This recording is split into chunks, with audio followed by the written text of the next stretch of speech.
Melbourne town where the suits all grind, there's a lawyer with a vision, one of a kind. He's the Aussie Overlaw'd. He'll fight for your rights, and he's got his own channel shining bright. From the courtroom to the web, he's got it all, sharing legal knowledge, answering the call. He breaks it down in a language we all understand. The Aussie Overlaw'd taking a stand. With his Aussie charm and his legal know-how, he's the hero we need, showing us how. He fights for justice, no case too tough. The Aussie Overlaw'd, he's more than enough.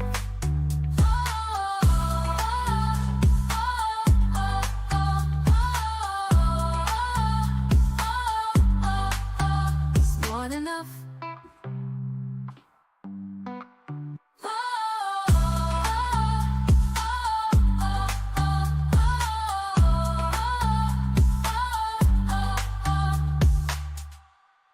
In Melbourne town where the suits all grind, there's a lawyer with a vision, one of a kind. He's the Aussie Overlaw'd. He'll fight for your rights, and he's got his own channel shining bright. From the courtroom to the web, he's got it all, sharing legal knowledge, answering the call. He breaks it down in a language we all understand. The Aussie Overlaw'd taking a stand. With his Aussie charm and his legal know-how, he's the hero we need, showing us how. He fights for justice, no case too tough. The Aussie Overlaw'd, he's more than enough.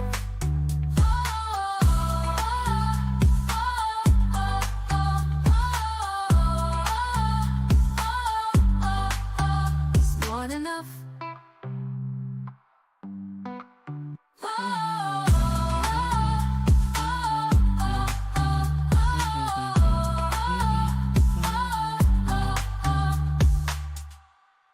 In Melbourne town where the suits all grind, there's a lawyer with a vision, one of a kind. Shit, don't tell me. He's the Aussie Overlaw'd. He'll fight for your rights, and he's got Nope, his there we go, own stop it. channel Okay. shining bright.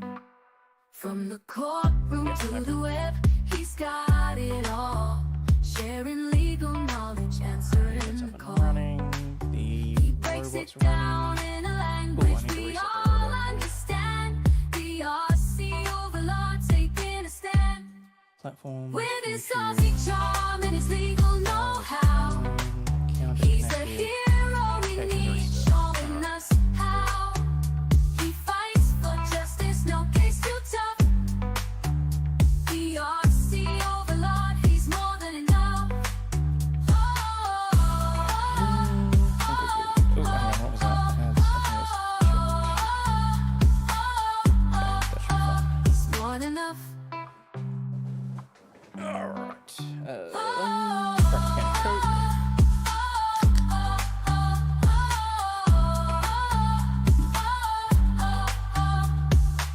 Pour that in. In Melbourne town where the suits all grind, there's a lawyer with a vision, one of a kind. He's the Aussie really Overlaw'd. half-fills it, He'll doesn't it? fight for your rights, and Alright, he's got his own channel Put the V shining on standby bright. just in case. From the courtroom to the web, he's got it all, I can do this. sharing legal knowledge, answering Yeah, my the back. call. He breaks it down in a language we all understand. The Aussie Overlaw'd taking a stand. With his Aussie charm and his legal know-how, he's the hero we need, showing us how. He fights for justice, no case too tough. The Aussie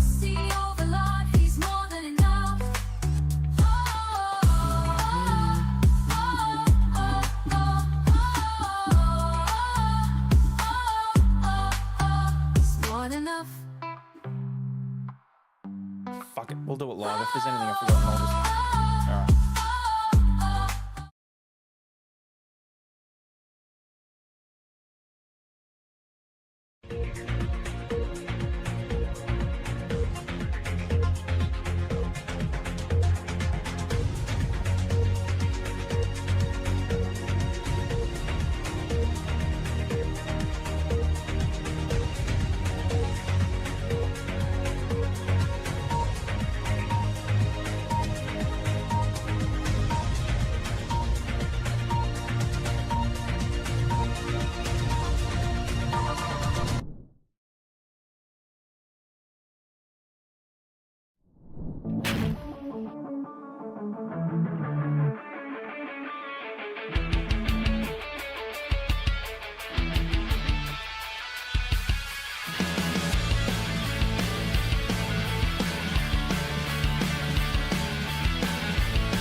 And good afternoon, oh shit. And good afternoon, good evening, and good night, and welcome to today's episode of Law News and Laughter. How are we doing, folks? It's Saturday. Yes, Burberries, I'm not ignoring you. We will get to that in a second. I'm incredibly sorry to hear that. Hope everybody is doing well. Hope your weekend is, well, more pleasant, I suppose. I'm exhausted, but let's talk about the dog in the room. I'm extraordinarily sorry to hear that. I mean, look, I probably would have been more concerned about whether or not the stomach acid was going to eat through the metal or whatever else and cause the issues. And I know that, like, when kids get them stuck in their throat, that it burns through and all that sort of shit. I really, really hope that it will just pass through. I mean, dogs do have a fairly quick stomach system, so hopefully they made him throw part of it up, but still missing parts. Oh, that's not great. Oh my god, neither's my hair. Hang on. That'll do.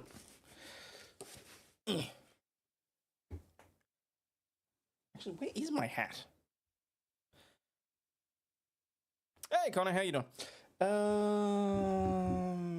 Screw it. I can't do the Viking horns. There we go. That'll do. That will have to do. I have no idea where my cap is. So, where are we? Something more intellectual than narcs. Well, really depends on your definition of intellectual, especially because I cannot for the life of me see.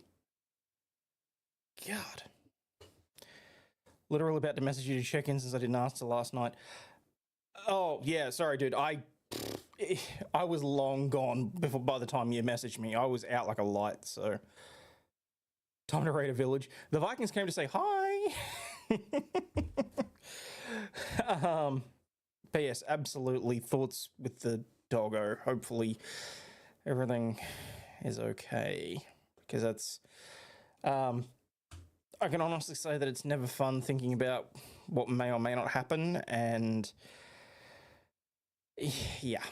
I mean, we had it during the week that Scarlett realised how old Angel was, and that, you know, she's likely to go to the dog pen in the sky probably in the next couple of years. And mind you, she's only 10, but at the same time, she is fat.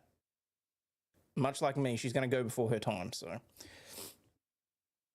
They warned me the surgery could be upwards of $5,000. Jesus.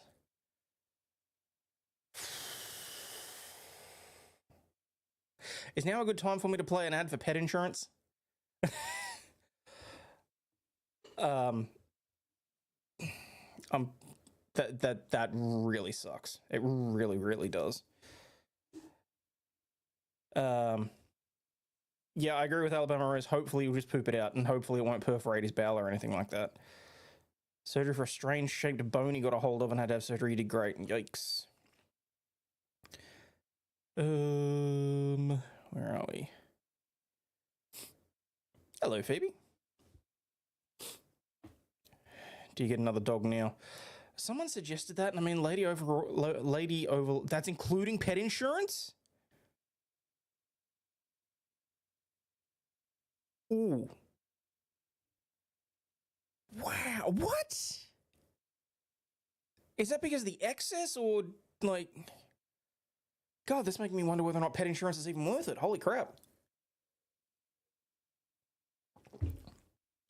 I've had a puppy that ate half a pound of chocolate. He puked and pooped for 8 hours, made it through and lived to be 17. Ate chocolate every day too. Huh. Well, there you go.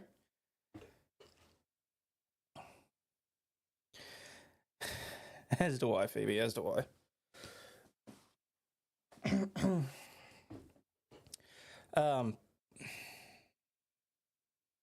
Well, shit. Not that I'm thinking there's much that I can do, but if there is anything, you know where I am, so. Last 24 hours in Oklahoma have been wildfires, 50-kilometer-hour winds, and all sorts. Ugh. It would have been 10,000 without it. Shit. That'll do it, honestly. But, yeah, shit.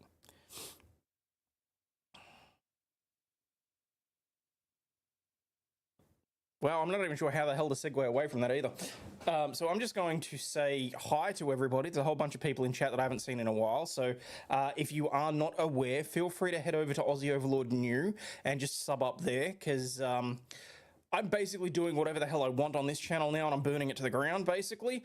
And what I'm hoping will be the quality content that's actually edited, that's interesting to people. It will be over there, basically. I'm just going to do random shit over here that's unfiltered, unedited, whatever else, and hopefully keep people entertained. So, can have our snow. Well, oh look, I mean, if it comes to it, I'm happy to help with a fundraiser for the puppy. That's, the hell is that? How did Catherine Dittman wind up with like a creepy animal again? How's that happened? Like, subscribe, never been on the other channel. Oh, yes, well, here's the thing.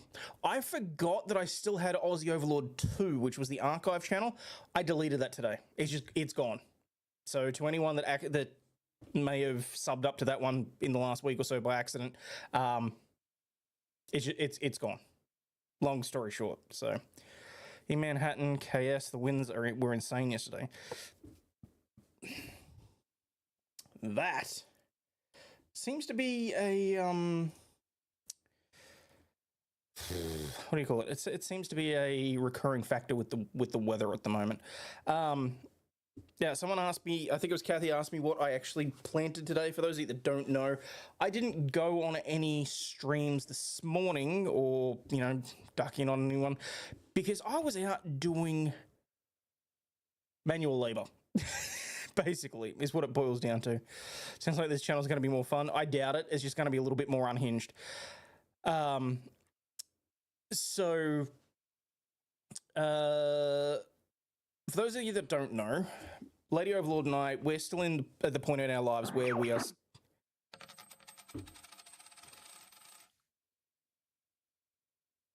What's something you can't throw but can catch? In your case, STDs.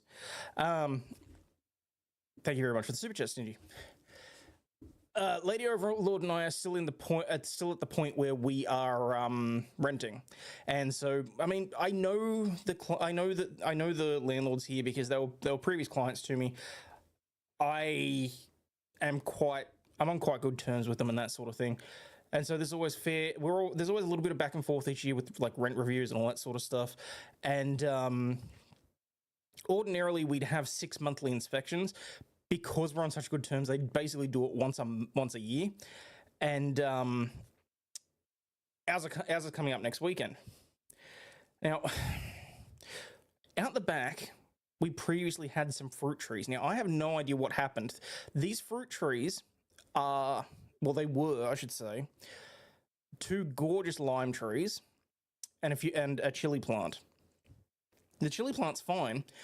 But for some reason, a little while ago, I think that both of the lime trees must have caught a fungus or something, because within the space of a week, they both died.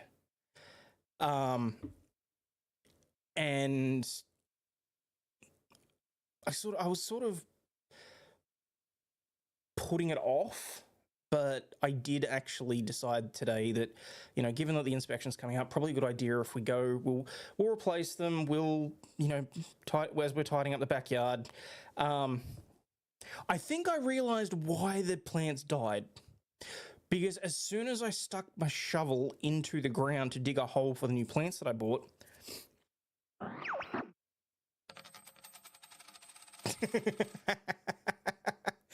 these hands, you asshole. Well, shit happens. Also, I just realized that the speaker bot was off. As soon as I dug my shovel into the ground, I realized that about 2 inches into the dirt, it just turned into clay and rock. And I was sitting there thinking, okay, this is more likely the reason why these trees died. So we've completely redone the back area. We've put some proper topsoil over the top of it. We put some new plants in. I was able to save a new chili plant started growing like, I don't know, 2 or 3 meters away, which made no sense whatsoever. So I dug around that quite nicely, picked up all the roots and of that, and I was able to move that closer to the other chili plant. Well, as far as I'm aware, the lime trees were only a few years old, so it just seems like it just, I don't know, it just they just went like that, and so we've planted a new lime tree in place of one of the old ones. If citrus roots hit clay, they're fucked. Okay. That would probably explain it then. Which means I probably just wasted my money because so what we did was we replaced one of the lime trees with a lime tree. The other one we replaced with an orange tree because there's also a lemon tree that hangs over the back fence, so you can grab limes off that one. And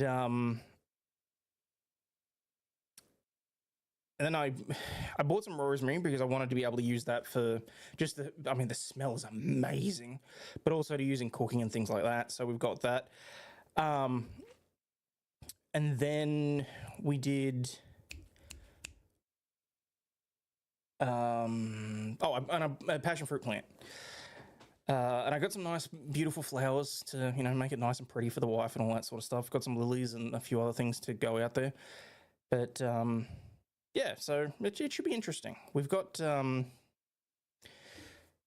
few extra new fruits that'll be going in because there's already a tangerine plant out there, which I don't think the landlords planted in the first place. Somehow we wound up with fruiting plants in this backyard that we have no idea how it happened. I mean, there's a cherry tomato plant in there that just refuses to die. It grows like a weed, and yeah, just no clue how, what, when, where, or why. But you know, shit happens. So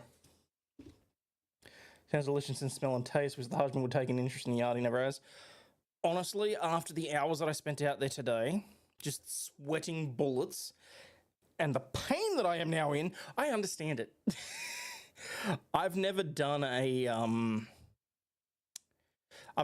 much in terms of gardening. I've never really been interested. Like, if I'm getting the garden done, generally I'll do what I did this time and I'll book a gardener to come in and clean the crap out because I'm not dealing with prickly thorns and I'm not dealing with like thistles or weeds or whatever else. I will get out there, I'll clean up the dog shit. That's no issue. That's my responsibility, looking after that little turd. And when I say little turd, I mean the big turd, the big ball of fluff that lays on the floor and I trip over occasionally. But yeah, I mean, it was probably the most manual labor I'd done in probably 6 months or so. No, it's exhausting. I always did the yard and the housework, plan on doing gardening before my body decided to blow up this year. Sorry to hear that.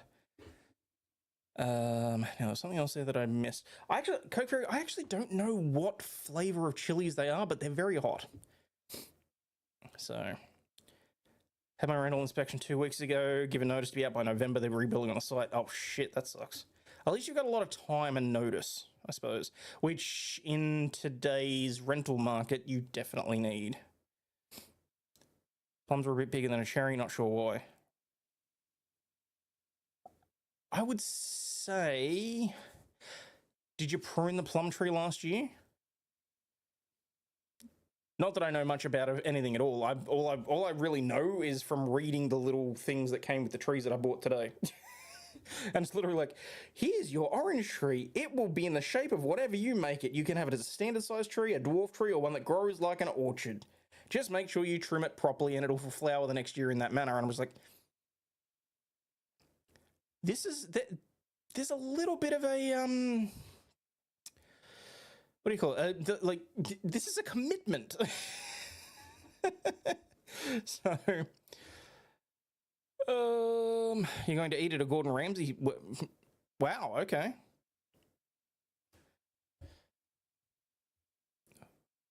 Working my back 40, my mum put rose bushes in, but they don't bloom. I'm taking them out. No, fair enough. Careful with the clay base underneath. You'll actually drown your plants from watering because the water has no place to go. I'm wondering if that was part of what it was. So I dug quite significantly down, like lower, further down than the actual pots that they came in and that sort of thing. And I actually filled it with proper topsoil and mulch and whatever, just so that it had a bit more area to drain away. I'm hoping that they'll be sufficient. I'll just have to keep an eye out and hope for the best. So birds or bats and other animals will drop the seeds. I think that's how... Actually, you know what? I'm pretty sure that's how we wound up with a stalk of wheat. Just a single stalk of wheat started growing in my backyard. It was the weirdest thing I've ever seen. Old dog is really frail, goes out, pees right outside the door on the concrete, poops every step from there on the concrete driveway so it doesn't fall. Oh, I'm sorry to hear that.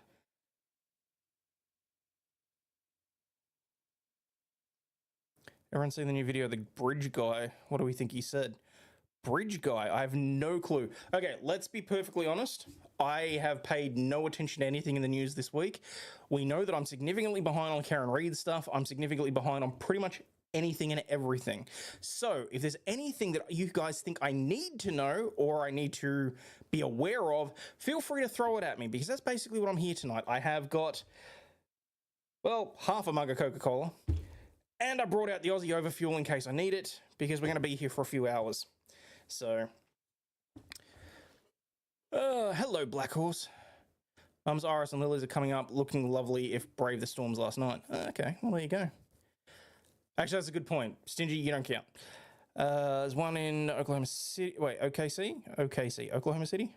Was supposed to be a pub. They changed it to one of his common style restaurants with his classics. Oh, there you go. Okay.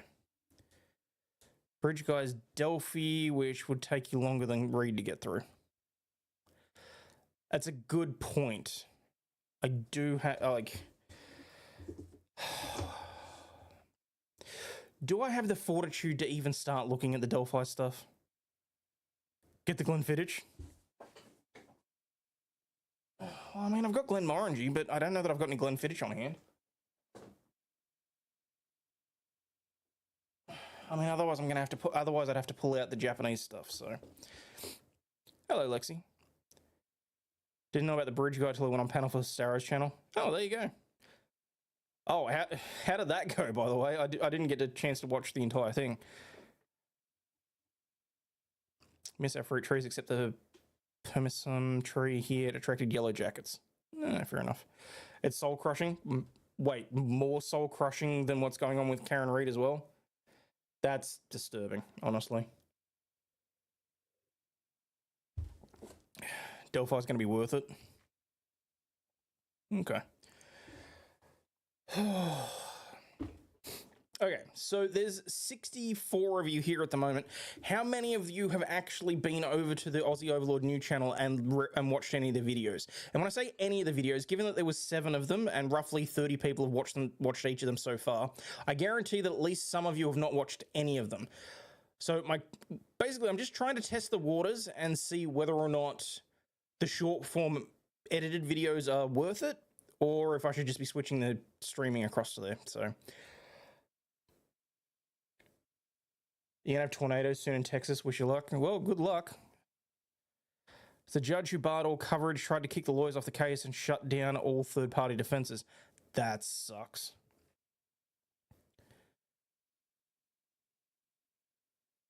You got blackout drunk with expert afterwards. That'll do it. Putin's being crushed by Ukraine and Kursk despite popular news. Oh shit, I'm not allowed to talk about that. I am not allowed. I got a notification from Google AdSense saying that I'm not allowed to talk about anything related to that, or I would be, I will automatically be demonetized. So I think they're really taking a side on that, if I'm perfectly honest. Missouri had a tornado last night. AccuWeather has a pic of it going over. Ooh, really? And honestly, kind of Nick getting plastered on one of those streams is not an uncommon occurrence. You sort of just learn to go through it. Can you add Crocs to the animals? I don't believe so. Hang on, let me just check. Avatars and gears. Cricket, chinchilla, chickens, rabbits, dogs, birds, bees. Oh, the birds and the bees, look at that.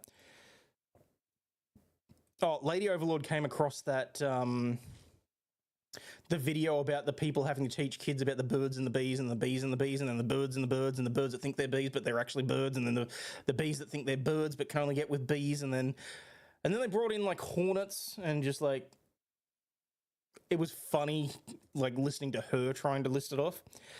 Turtle, tiger, squirrel, snake, slug, Gundam models, kangaroo, raccoon, ducks, dog, penguin, panda. I kind of feel like if it was going to be this or something similar was going to be there, it would have been under like alligator or crocodile. I mean, there's a lizard. I don't know if that one counts or not though.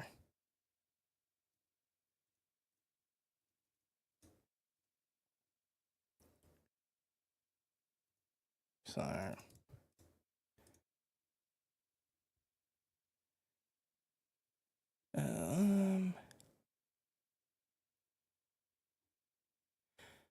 we were supposed to watch. I watched them play the rest in the background. No, that's fine, Kathy. I am honestly not fussed. What's worse, a hornet or a wasp? I've never really thought there was much difference between the two, if I'm perfectly honest. I mean, both of them here will kill you, so. Need to start calling Auntie Bev Conductor Bev because of the railroad she's running.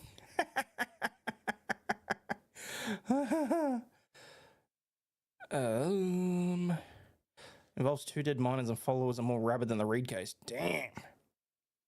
That takes a bit.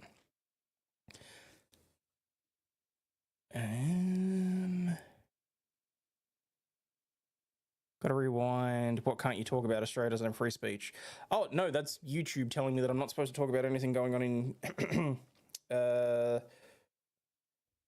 what's the air... What country is next to the country that's currently... pew-pewing? I don't know. Fuck you, YouTube. I don't know how to do this. Comrade, I am not allowed to talk about what is going on with us and other country. Does that make sense? Does that work? I think that'd have to work. All right, hang on. Let me see in the crocodile, maybe? Search.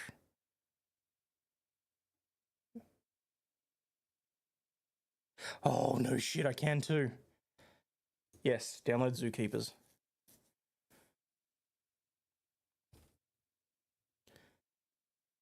Yes, I want to import it. Avatars and gears, okay.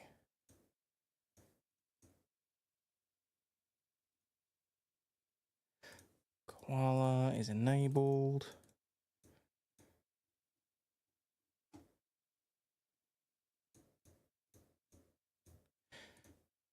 Build a puppy, blockman, bird, bee.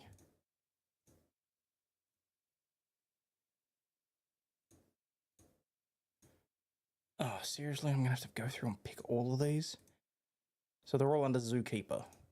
Lion, hippo, giraffe, elephant.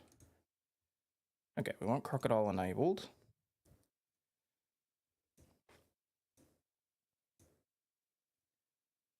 Actually, you know what? I'm going to enable Hippo, and good luck to anyone that gets it.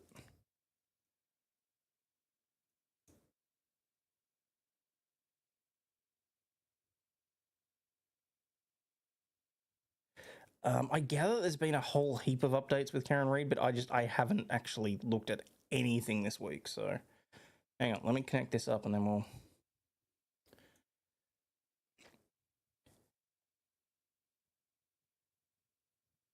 Demonetized. Also, Goldfish, thank you very much for the membership. Excuse me. Sent you a link about the new ABC song. If you haven't seen it, watch it. Oh, God. Blue and yellow flag country and Olympic medicated athletes. The last century is last century. Now you have the new century and look at it. Mm-hmm.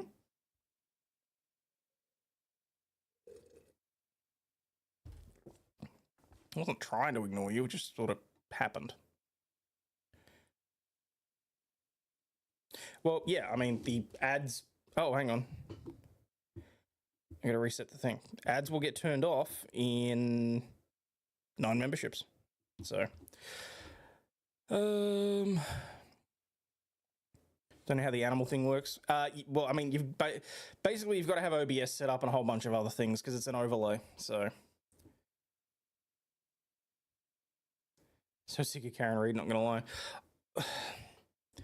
When I open my phone and I'm going through my X feed, and all it is it's quite obvious that Bev's just being blatantly biased and that Karen's getting railroaded and all that sort of shit, I just want to throw my phone. So there are days when I have to take a backseat and a break from it because otherwise I can't.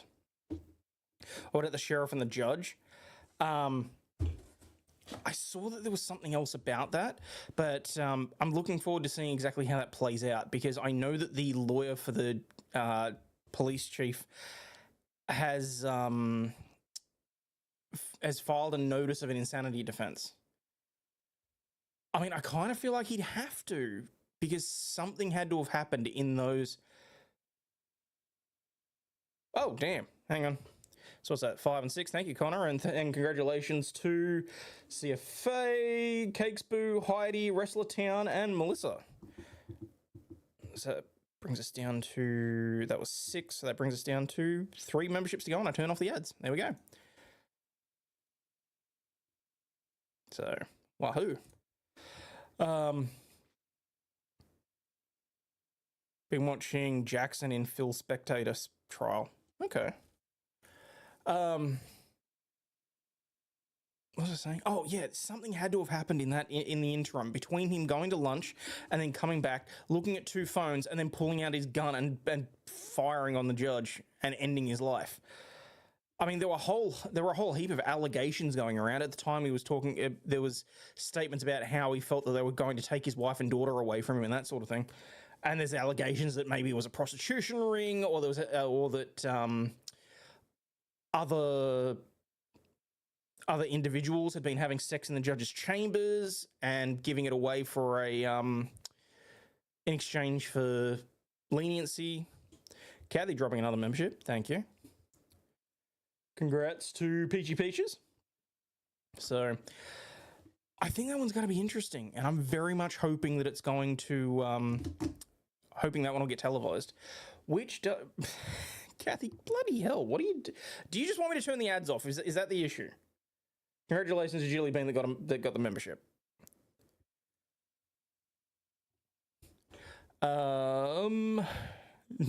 Most definitely prostitution ring in chambers.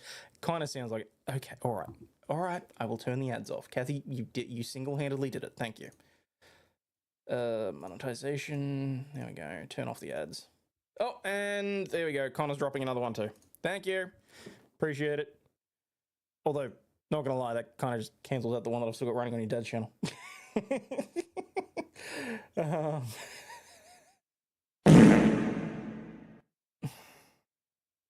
Such a classy channel.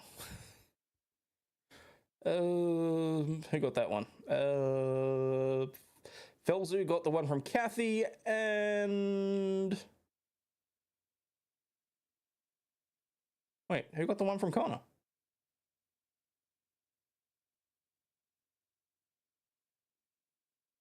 Oh, gypped. I have no idea.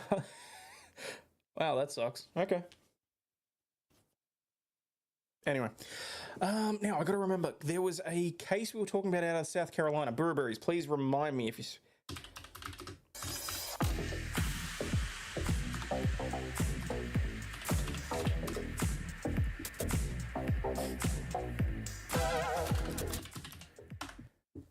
And shit. Okay, searching South Carolina court case does not bring up anything. Let me look in the news. Still unresolved North Carolina court elections back before judges this week. That's not great. YouTube stealing money. Well, are they real teeth on your hat? That they are. Ironically, not Australian crocodile. These are Americans because they had to be. Oh my god! Okay. So for those of you that are new and that don't know this story, and Connor, you're going to get a kick out of this as well because this story is quite literally brought to us by your old man. So the story behind this hat, as many of you will already know, is that when I went to Anime Matsuri, I went in my full Crocodile Hunter / Crocodile Dundee outfit as a cosplay, and so I had the Steve Irwin shirt on. At one point I had the leather vest, although it got so hot. SC versus Zachary Hughes. Thank you. Oh, yeah. Okay. South Carolina. I'm just going to type that in before I forget. ADHD is going to kill me tonight. Thank you. Yes. So, but the one thing that I was missing was the hat. And Jeff was adamant that he was going to take me to Miller Hats. Because, you know, for him, that was the mothership. That's where he had all of his beaver felt ones shipped back over to him. And he was adamant that he wanted to take me in. So we hop in an Uber. We travel to the outskirts of Houston where the shop is, walk in, and the guy is a real Texan. Like, he really was. And we're just having a look around. And the first hat that I picked up, I was like, yeah, this looks really good. This is going to look good on me. I pick it up. I look inside. A Kubra made in Australia. Fuck. But anyway, we're looking around. And then I talk to the guy and I say, hey, there's this hat online. I really want one of these so that I can use it to complete an outfit. It's the Crocodile Dundee hat. And the guy looks at me and goes, so you realize that takes a good 3 weeks worth of prep time? And I'm like, shit. But luckily for you, I've got 2 of them on the go. If one of them fits you, you can walk out of here with it. And I was like, fantastic. So anyway, guy brings it out and like it's just ever so tight. Like it's a 7 3/8. I reckon if it was 7 4/8, it'd be a perfect fit. But yeah, so he steamed it. He finished it up because it didn't have all the teeth on it.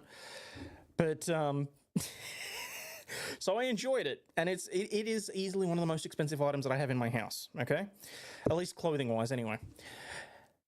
And so I wore it to Matsuri around the convention center, and people kept coming up to me and asking me, you know, who I was cosplaying and all that sort of stuff. And so I was just a real dick, and I said, no one, I'm just cosplaying as myself. And but here's the rub, because I was the last to leave out of everybody, and I got my flight from Houston to LAX, and I'm sitting in the terminal with about half an hour before my flight leaves to come back to Australia. And it fucking dawns on me. These are real crocodile teeth. I have no idea if I need a permit to import this fucking hat back to Australia. So I am sitting there, like, furiously Googling what type of crocodile teeth these are and whether or not they're on the import list. And then I called the Australian Embassy because there was nothing really that I could do. I mean, what was I supposed to do? Well, see, the funny thing is, Cakes, but it wouldn't have mattered if it was the wrong type of crocodile. It wouldn't have mattered if I declared it or not. So I was just like, fuck. So I called the embassy and she's just like, well, you've only got a half hour before your flight, so you're just going to have to bring it with you and hope for the best. And I'm like, well, that doesn't fill me with confidence. And so I'm just looking, and it's like, okay, so I managed to look on the website of Miller Hats, and they specified what the breed of crocodile was. Thank God for that. It was an American gator, or no, an American crocodile that isn't. It doesn't fall on the schedule of the bad. Not the bad. It doesn't fall under the. It's not on the schedule of endangered species, and therefore didn't fall under Schedule 2 or 3 of the Import Act. And in the end, I get into Melbourne Airport, and I'm sitting there like, okay, now I've got to fill in this form, the one that Amber Heard didn't fill in, basically. Do you have any animal products? Tick. Not only because of the teeth, but because of the beaver felt. Do you have any? Do you have any plant or matter or material? Do I still have those open nuts in my bag? You know what, just tick it just in case. Of the 6 things you have to tick off to declare on that piece of paper, the only one I didn't click, the only one that I didn't declare was like that I had 10 grand worth of cash on me. Because at the time I had my pills with me, I had the hat, I had and I'm like, and honestly, I was sitting there thinking, I am so fucked. Like, I could hear the rubber band on the glove snapping at that point. I'm like, oh no. So you know what I did? I put the hat on.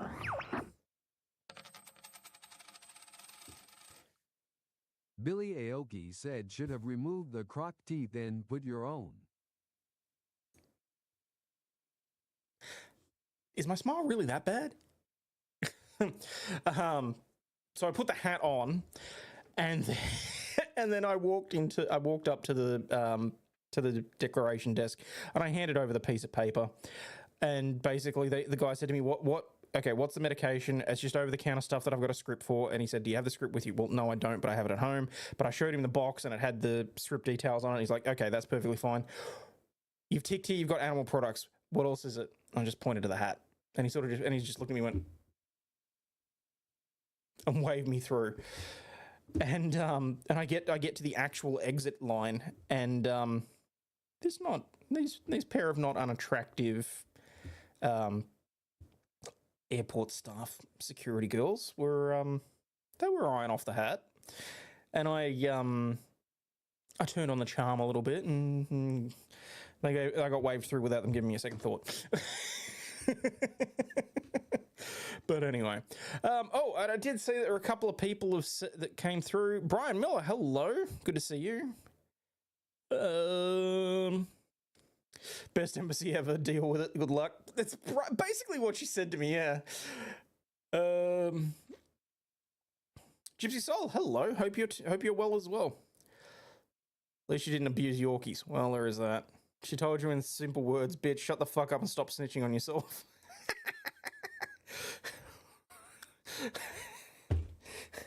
On this episode, will it fit in Hayden's butt? So, lucky you're on this side of the fence. Tell me about it. Okay, all right. Let's have a look at this rose petal murder trial thing, shall we?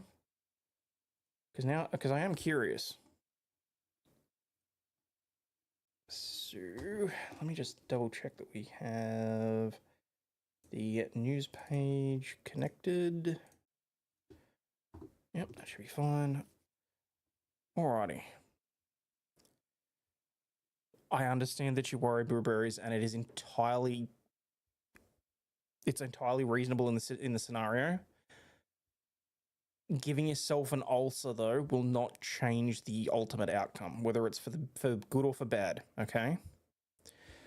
All I can say is, if you've got any on hand have some alcohol. not that I'm like promoting that YouTube.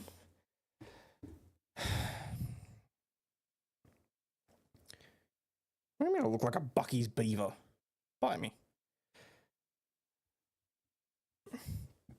No, you're all right, John. All right, let's have a look. The first hour was basically just, well, 5 minutes of it was the, what do you call it? The intro, because I was just fucking around. And then, so actually, how far are we? So, you know, you've only missed about 40 minutes. Oh, I had the pancreatitis. Sorry, I forgot. Yep. Fair enough. Well, do you still have any pain meds? Again, YouTube, not that I'm promoting that. All right, let's have a look at this. Zachary David Hughes, indictment 2022 GS 2302194, indictment for Motherfuckers. I thought this was supposed to just be details of the case, not the fucking court TV. Concert pianist known for memorizing. My tongue no work tonight. Beethoven's sonatas has been found guilty of murdering a woman whose body was found surrounded by rose petals. Zachary Hughes was convicted of murder and possession of a weapon during the commission of the violent crime of the death of Christina Parcell. Parcell was stabbed 31 times in her home. At the time of the arrest, police said Hughes, a Juilliard-trained pianist, had no criminal history. Investigators linked him through a friend. At the time of Parcell's death, she was in a custody battle with Mello over their shared daughter, and Mello was facing charges of custodial interference for taking the child out of the country. Charges against Mello were dismissed in April of 24. They found approximately 1,700 WhatsApp messages between Hughes and Mello, including one where he asked the defendant to harass Parcell. Additional evidence against Hughes included a ring video showing a person leaving Parcell's home and riding a bicycle out of the neighbourhood. Search warrant revealed a bike matching that to Hughes. Hughes testified in his defence and admitted to killing Parcell. Also said Mello convinced him that Parcell was hurting their daughter. During Hughes' first day on the stand, Mello was arrested and charged with accessory before the fact of the felony. To a felony. Okay, so yeah, that's what I was thinking, that they weren't going to be able to charge him with much at all. And solicitation to commit a felony in connection with Parcell's death. Because this is South Carolina. I'm wondering whether or not... Hang on, I want to have a quick look at something.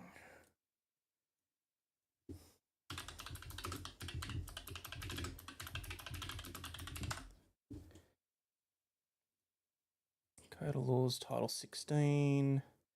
Offences against the person... Offences against the peace, against civil right, public justice, property, forgery, larceny, embezzlement, false pretenses and cheats, financial transactions, offences against morality and decency, might be in there.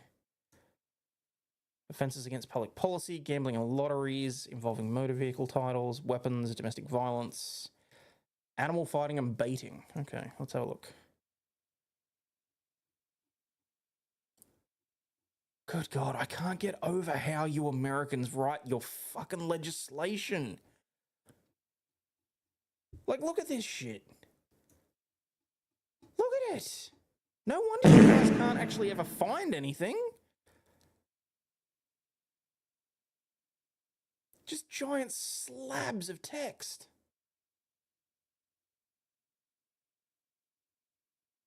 Like, by comparison, hang on.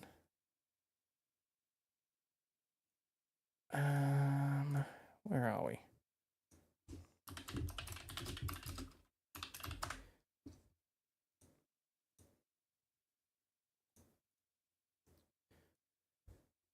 Here's the Victorian Crimes Act.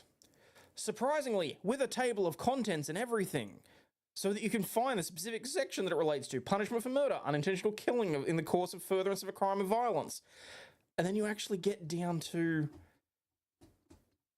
Okay, admittedly, the table of contents can be quite long, but when you've got 500, 600, 700 clauses, but then you've got, you know, section 2, section 1 goes through here. Section 2, A, B. It's fucking easy to find shit, you know? Oh, anyway, hang on, I'll just hit Control F, I suppose. Felony accessory.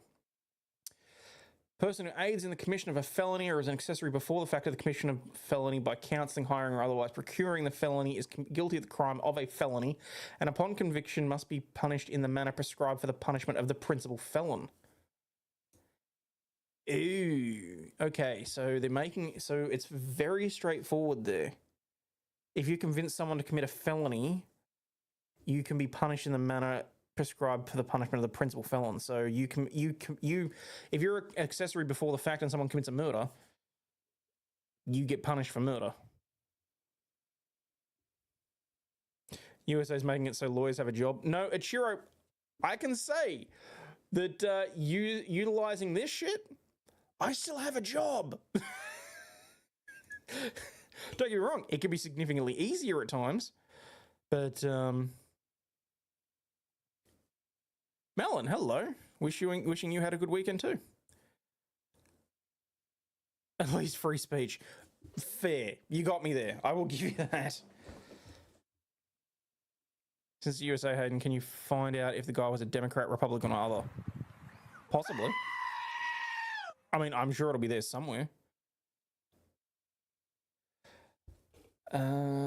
Indictment and conviction of accessories. A person who counsels, hires, or otherwise procures a felony to be committed may be indicted and convicted as an accessory before the fact, either with the principal felon or after his conviction, or of a substantial felony where the principal felon has or has not been convicted, or is not amenable to justice and may be punished if convicted of being an accessory before the fact.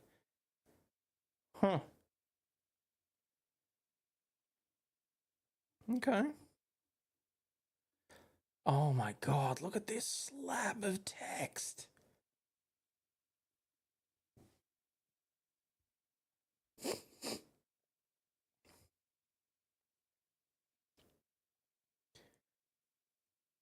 Like every one of these should be a bullet point because these are all individual sections that are determined to be Class E felonies. How the hell would you find anything in there back before the internet? Back before when you could hit Control F and check whether or not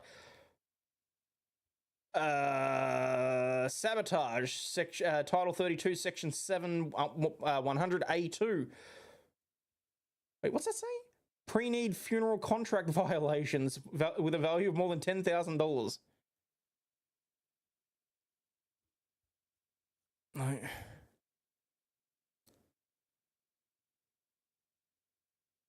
I can't wrap my head around that. They did it on the purpose so you won't bother reading the corruption. Like, damn. Okay. Well, anyway, where was I? Okay, so the trial went for what, 7 days?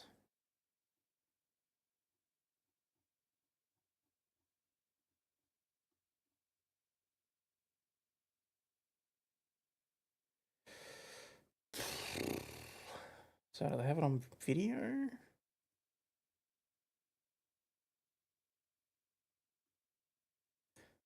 Live.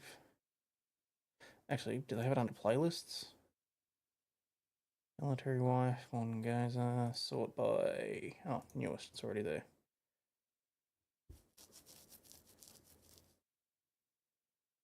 Benjamin David Elliott.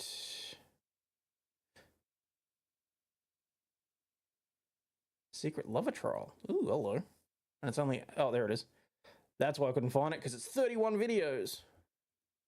Thank you, Your Honor, for the opportunity. Where's the rest of the playlist? There we go. Sentencing, deep dive into Killer's Mind. Don't care about any of that.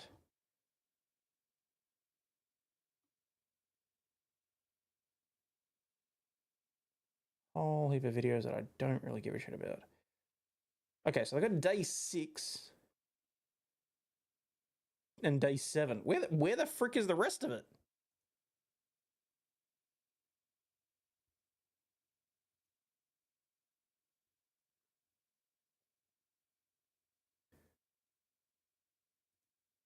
One unavailable video was hidden. Okay, what was the video?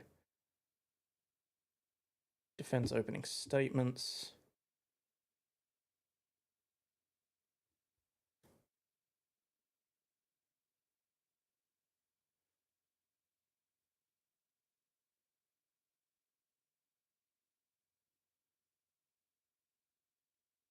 Oh, chapati cupcakes are pretty freaking awesome.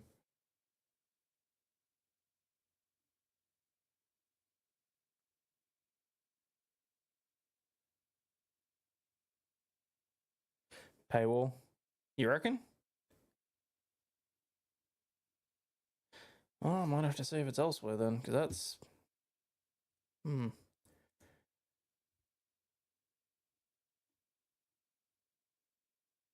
Day 3 recap, day 4.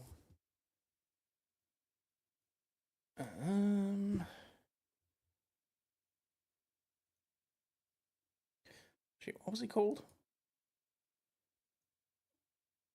Of course, my mind just went out of my brain. Hughes.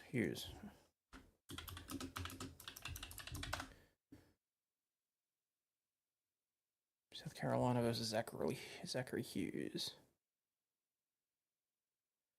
Twisted Secrets murder trial. Okay, so Law and Crime has it. So that's something. Day 1, day 2. Day 6, day 1. Okay, let me see what the audio sounds like.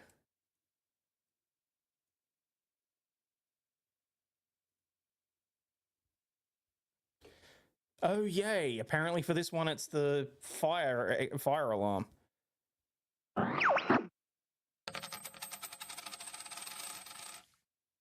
Nuclear Acorn said, The damn audio couldn't... I have no idea what the hell you just said.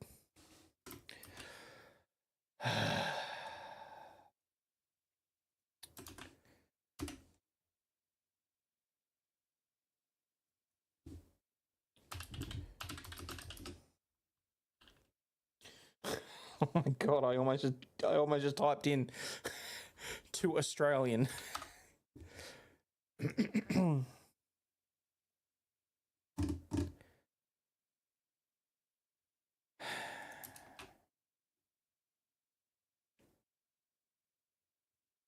Hello, my Australian friend. Oh, hello. Don't do that again.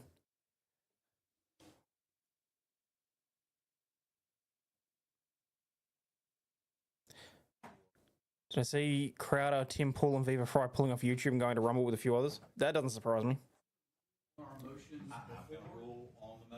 Hang on. I gotta focus here. Send me a DM. Okay, I'll have a look.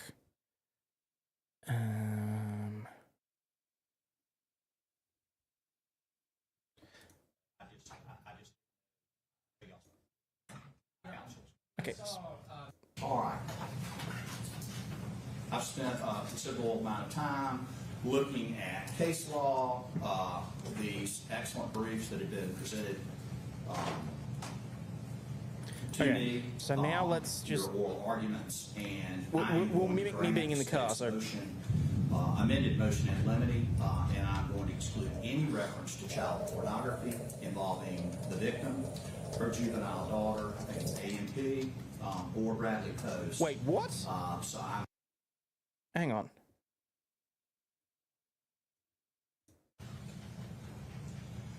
One of the first things I wanted to just cover before we start getting into my ruling pertains to the media. And I did look at things, and again, like yesterday, I told you that I wanted to make sure that everybody in the media had looked at my order and that they would abide by it. One of the issues or questions that I keep getting is, can we report contemporaneously, or does the 30-minute delay that is in my order, does that pertain to that? And I thought about it, and I will allow you to report. I don't think I can prevent you from reporting on that. Everything else in the order does stand.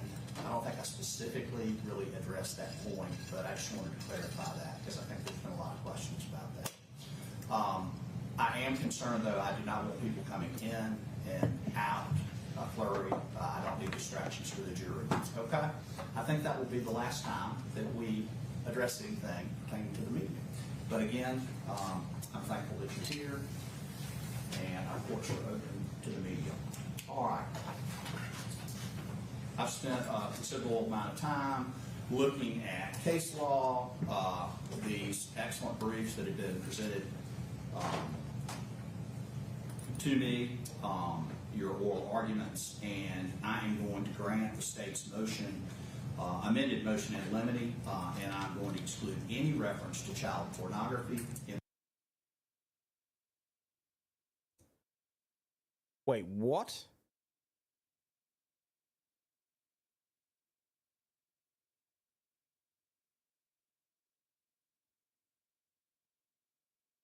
Kind of an important part of this trial, I thought, from the sounds of it. Involving the victim, her juvenile daughter, I think it's AMP, or Bradley Post.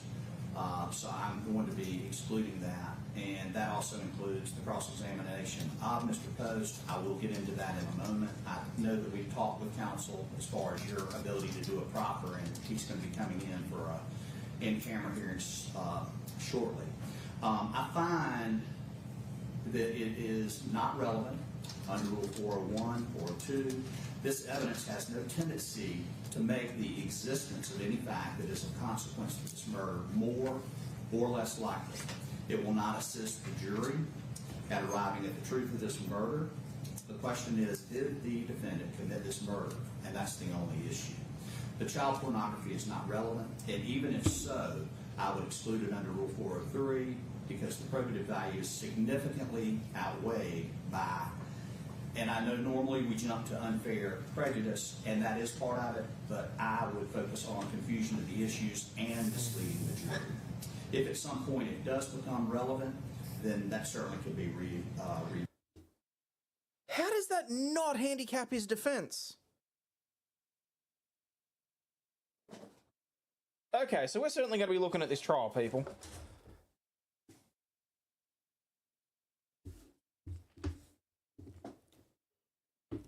The intent behind it was he killed this woman because her daughter was being SA'd along, and she was doing it. They're not allowed to bring it up even though it was part of his defense.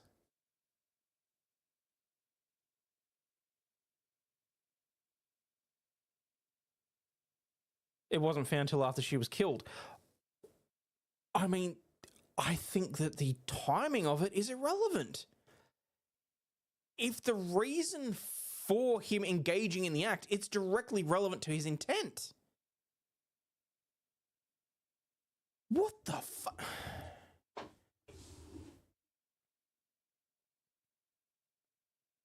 I'll be perfectly honest. I'd probably, if it were me defending, I'd probably get myself into a little bit of trouble with this bar here. Essentially, the defense motion in response to the prosecution motion to exclude. I'll have a look. Visited, and again, even if it were found to be relevant, which I don't think it is, it's not come in pertaining to Post under 608C for bias. I know that y'all, that was your argument. Certainly you're going to be protected in proffering, but Mr. Post, he's going to stand, or he's going to have his day in court, and he's going to have to, but he is not, he's not pled, and he's not been tried yet. He's not a code. That's okay. I understand the judge's reasoning here, but Your Honor, I still think that you're erring here. The commission of the crime still has a requirement of mens rea. The intent behind his actions is still relevant. For you to turn around and say, oh, well, we can't mention child... Ooh, that was careful. We can't mention CP during the case, even though that is the reasoning behind why he committed the actions. How is that not? How? How is that not relevant?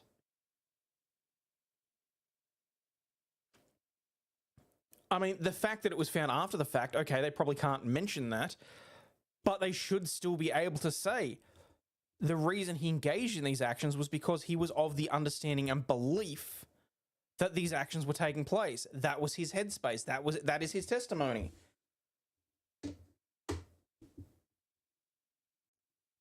That's that.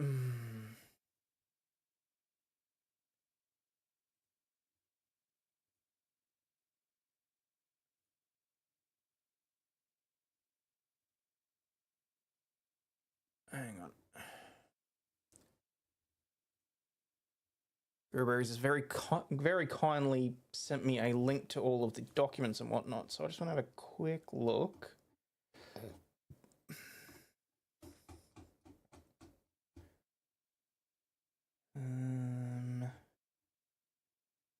No, you know what? I can bring this over here. The defendant, he's not. It doesn't matter if he's not a defendant. If that's the basis for the reason why he engaged in the... Oh, that's a little bit bloody. Probably should have previewed that.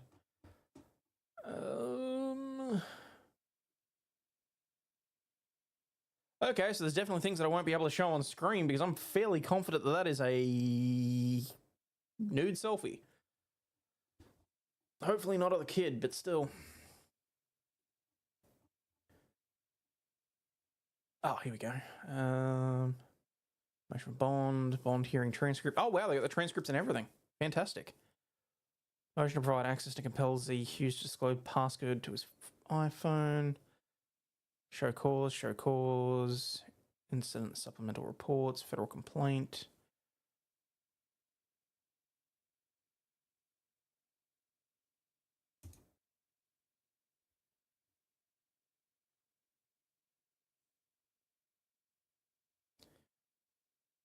They're supposed to state to prevent him from presenting evidence or argument to the jury of the theory of the defense of others.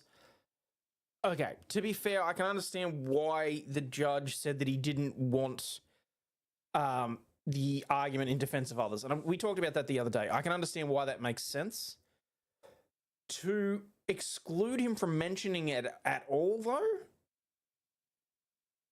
that's stepping over a line to me.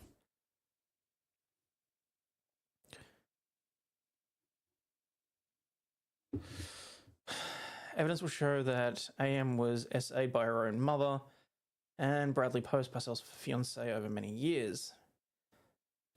Placed AM in imminent fear of sustaining serious bodily injury. Okay. Zachary submitted an affidavit to the family court wherein he shared the concerns for AM's well-being while she was with Parcel, but nothing was done.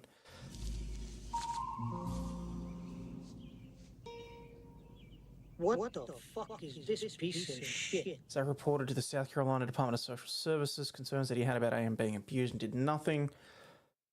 AM's father stranded in Italy and subject to arrest on a pending warrant if he returned. A charge was later dismissed at trial. The GCSO failing to act on the child abuse allegations, which they were made aware of years earlier, and with the guardian ad litem unfortunately unable to uncover the abuse. DCSS failing, continued to essay by her own mother, Parcel and her boyfriend Post. He acted to save AM and he did save AM. This is not the motion he should have filed. I get why he was swinging for the fences with this, but the defense of others argument was rightly denied.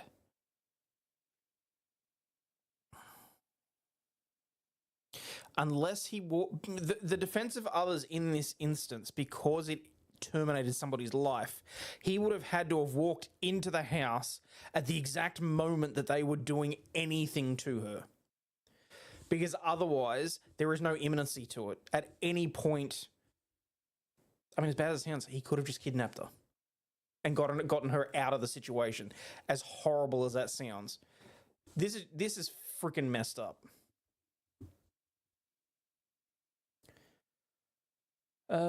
Fancies himself in music and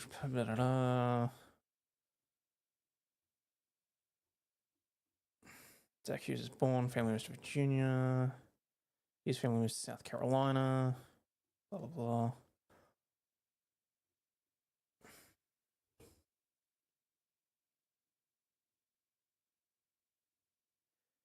Guardian Overlaw'd in the family court case. Parcel and Post brought against Mello when he and AM left for Italy. Post proposed marriage to Parcel almost immediately after she and AM disembarked from the plane. Thought the Post had a creep factor, especially because she refused to accept her invitation to meet with her. Shortly after their return to Grenville, Parcel and AM, along with Parcel's sister, Latina, Moved to blah, blah, blah. Post came to their home every day, and Parcel was sleeping with AM in the same bed every night. Mello was in Italy and certain to be arrested pending the warrant for violating family court order if he returned. AM was at the mercy of Parcells and Post's whims and desires with no one to protect her. Not Investigator Bevel, not the guardian ad litem, and not even her own aunt. Oh, Christ.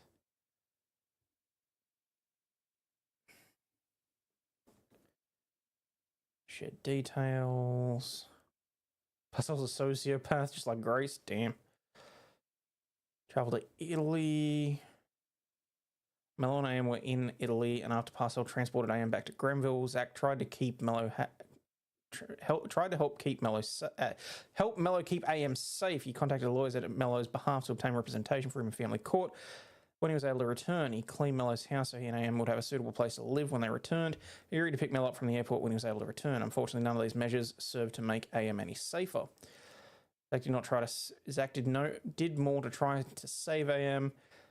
Mailed publicly available pornographic images of Parcell to Parcell. Her neighbours post and in the hopes that the mailings would prompt Parcell to realise that at least some people knew what she was doing to AM. Ooh. Also hope these mailings would prompt law enforcement and the guardian ad litem and the family court to more fully investigate the home life and discover the abuse. Zach was wrong. The recipients of the mailings did not act on them. Classy. Zach submitted an affidavit to the guardian ad litem and the family court on September 21st, 2021. Paul Farrell said, "When is the red button being hit? So I know when to eventually end my membership, until the new channel has them."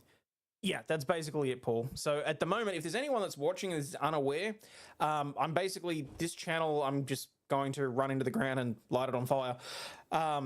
So the main channel that you really want to be following is Aussie Overlaw'd New. It's in the pinned comment, thanks to Kathy. Once that one gets monetized, I will turn off the chats. I will turn off the memberships over here as well. So,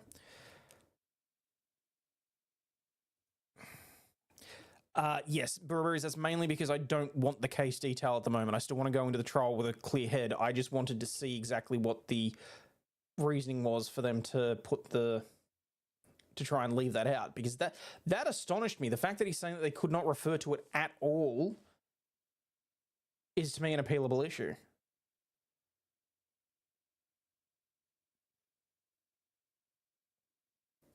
October 19, 2021, he met with investigator for a follow-up record of the interview in connection with Parcell's death.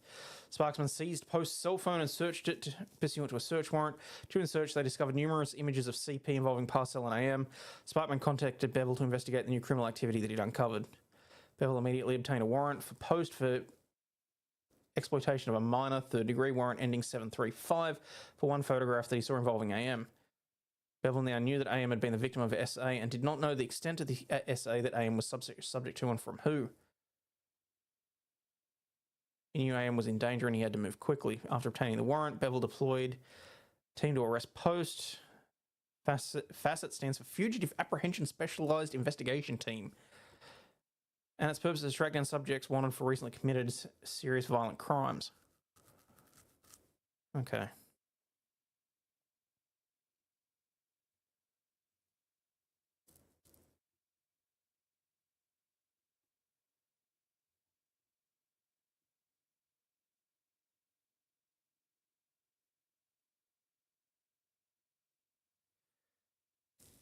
Hey, Paul, welcome to the Legends.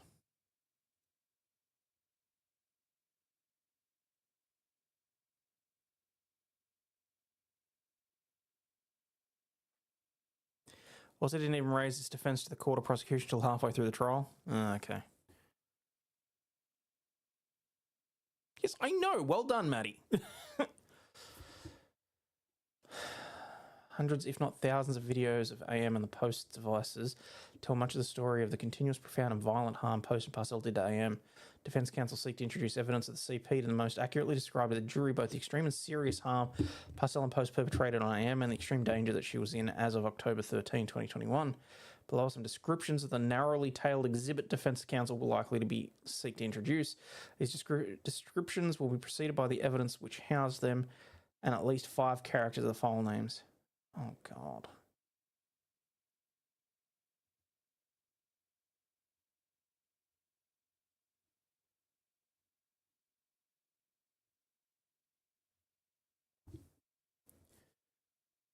Okay, so they're already talking about the trial.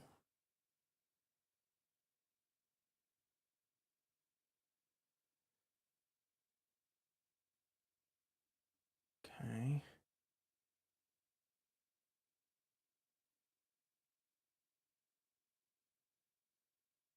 What a recommendation if we're going to trial for the mother's murder.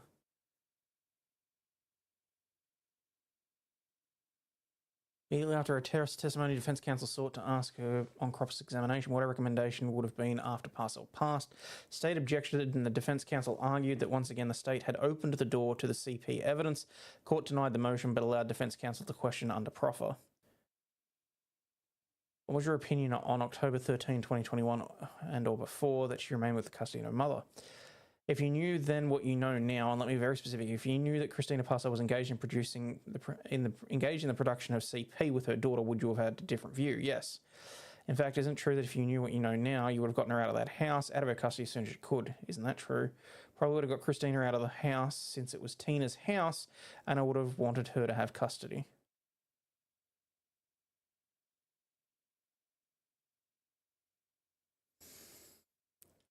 But you would have separated her from her mother as soon as possible, yes.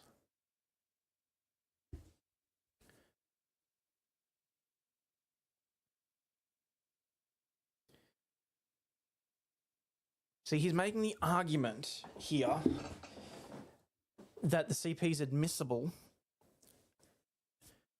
as part of his defence. And as you rightly said, he raised this partway through the trial.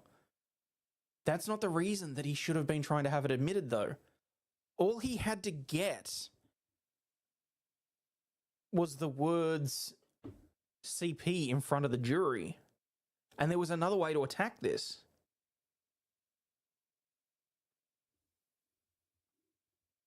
Zach has a right to defend himself, and the CP evidence is clearly and unequivocally admissible, as it is the most reliable evidence of harm that they perpetrated on AM, and the existence, the extent, and type of harm she suffered is essential to the jury's determination both as to whether the state has met its burden of proof on the murder charge and whether Zach's killing of Purcell was justified. I would disagree with that. There were other ways to get this in front of the jury.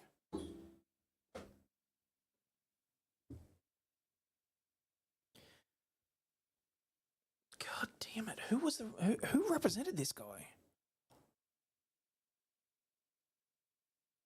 Further, the state, both in its opening statements and in evidence it introduced through witnesses in its case in chief, whether intentionally or inadvertently, has made the CP evidence admissible. All relevant evidence is admissible, except as otherwise provided by the Constitution or other rules. Evidence that is relevant is admissible unless it is excluded by the state constitution. Further, the test for relevancy is not stringent as a standard that is difficult to vault. Evidence that carries a probative weight of a feather tips a balanced scale and assists the jury in arriving at the truth of the issue.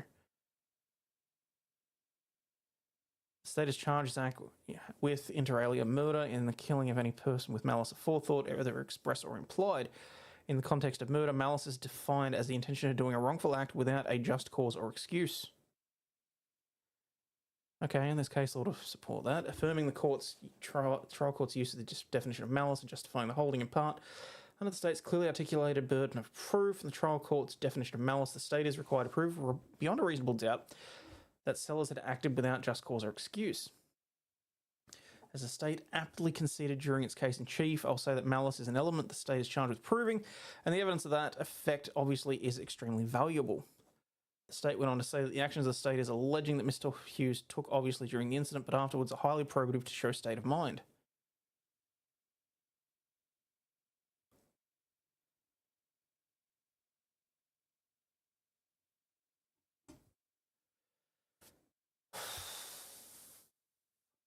Court agreed with the state. In overruling defence counsel's objection to the graphic photograph the state sought to introduce, the court justified admitting the photograph. Clearly the pictures are relevant to the issue of malice. They establish circumstances of the crime scene. I know that they're going to be corroborated. I think this is highly relevant, particularly to the crime scene and also the issue of malice, so that's my ruling. The CP shows that Zach did not act with malice because he had just cause and excuse when he took Parcell's life to save AM.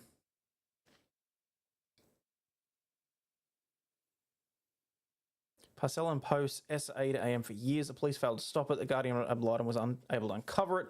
The family court failed to stop it, and DSS failed to stop it. Zach knew of the SA, and he was right. Zach did not act with an angry heart. He acted to save AM.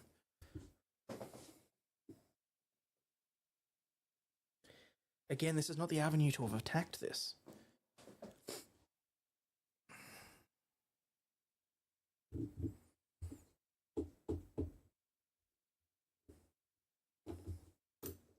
State must prove beyond a reasonable doubt that he acted without just cause or excuse when he killed Parcell for a jury to convict Zach of murder.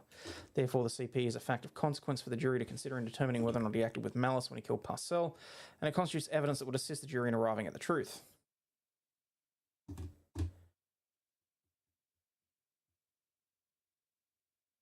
When he testified, he said it anyway against the judge's orders numerous times.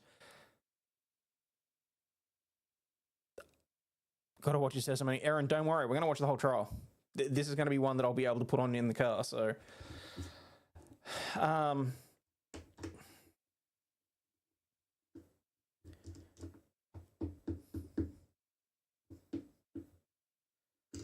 Parcell and Post produced and shared the CP. The CP is relevant because it goes directly to whether or not Zach acted with malice, which he did not, an essential element of the murder charge.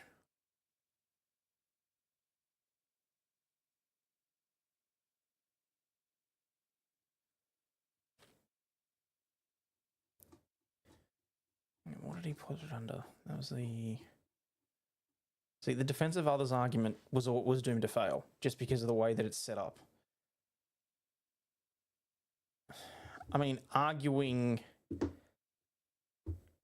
I can think of at least 2 or 3 different other ways that he could have argued to get that legally in front of the judge. Sorry, in front of the jury. Under South Carolina law, in defense of others' context, the defender stands in the shoes of the defended. One is not guilty of taking the life of an assailant who assaults a friend, relative, or bystander if that friend, relative, or bystander likewise would have the right to take the life of the assailant in self-defense. Well, I hate to say it, but that's quite literally an issue there. Because as horrible as it sounds,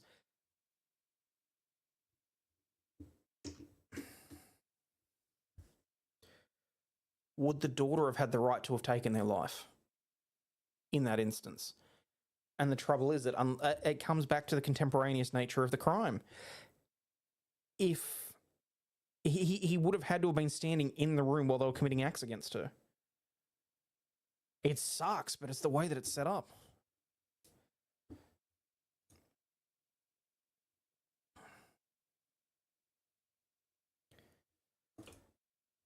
Person has the right to act in defense of another person if the person being protected would have the right to kill the assailant in self-defense. Well, at that specific moment in time when he killed them, were they engaging in the SA of the kid? And if not, because as bad as it sounds, even then at that point, if they're not committing any acts against her, the daughter wouldn't have had the right to kill them.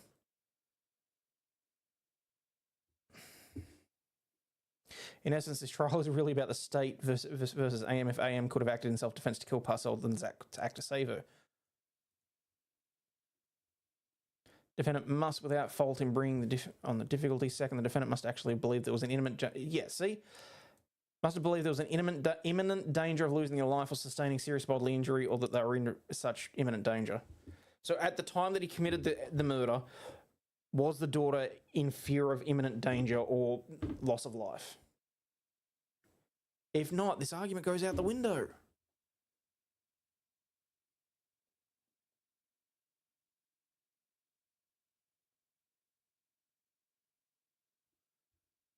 I don't know what's up with the margins. It looks like it's a scan that went through probably an auto feed.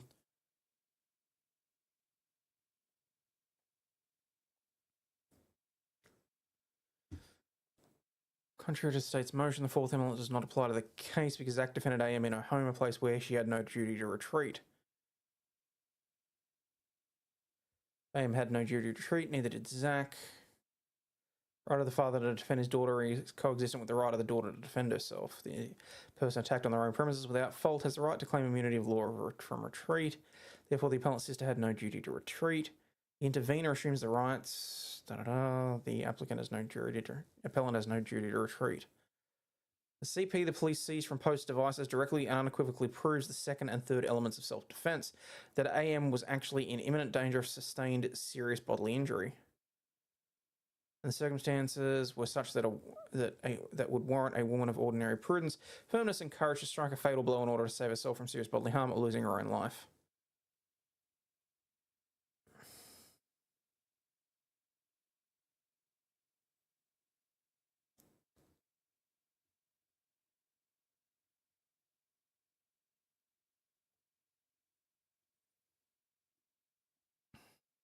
Look, you could argue that she was in constant fear, but that argument has been refuted on many occasions when the act is not being engaged. I mean, she was in school, but what, like, fuck, I hate this.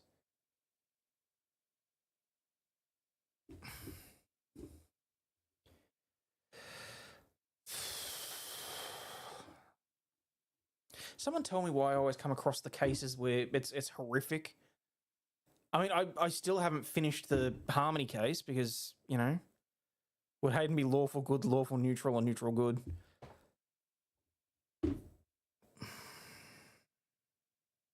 Depends on the day of the week, if I'm perfectly honest.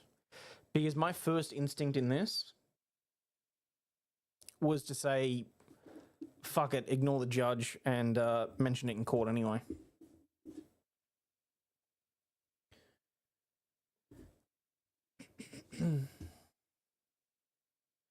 Parcell and Post abused AM hundreds, if not thousands of times over many years, and the defence expert will testify in part that this type of abuse causes irrevocable damage to the brain of a child.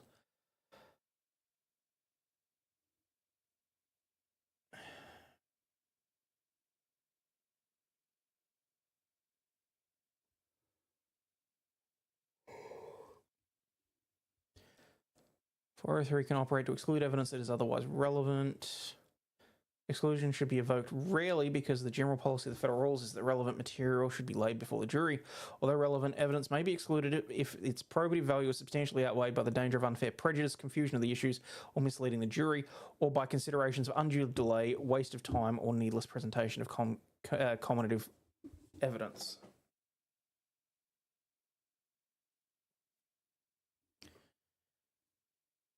And that's where I think the judge erred, but I think I think the defense fucked up in how they presented this.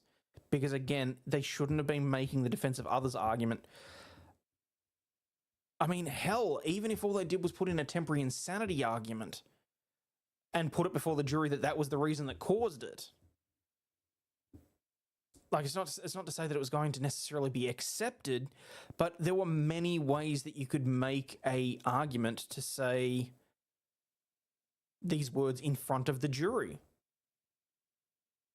Because I'm sorry, but I don't care if it's unfairly prejudicial or you think it's going to confuse the issue.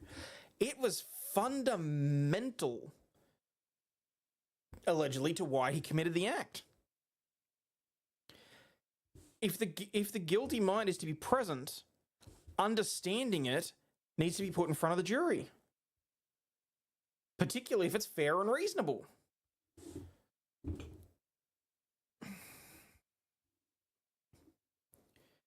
Bernice, the Montgomery trial was the one that I was covering, where the little girl was put in a bag and whatnot.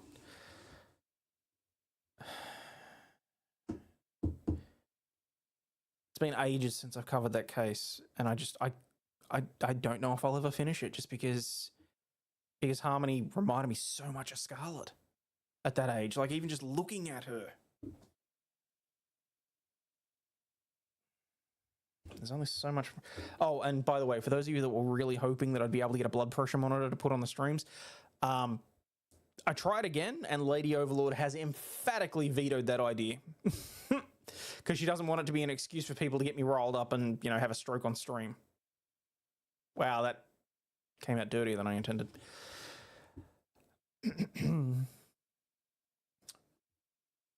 Probative value is a measure of the importance of the tendency to the outcome of a case. It is the weight that a piece of relevant evidence will carry to help the trier of fact decide the issues. Unfair prejudice means an undue tendency to suggest a decision on an improper basis. The standard is not simply whether the evidence is prejudicial, rather the standard under 403 is whether there is a danger of unfair prejudice that substantially outweighs the probative value of the evidence.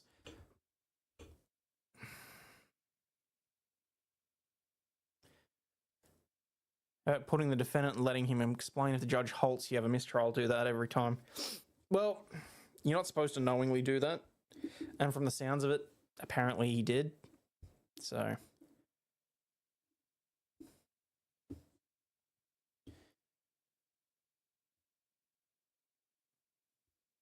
After I heard him testify, though, I agree with the verdict. My son's 16, I still see him at that age. I don't think I ever will. Well, bad as it sounds, that might be a little bit helpful as well. I keep worrying about how quickly she's growing up, and it's, you know.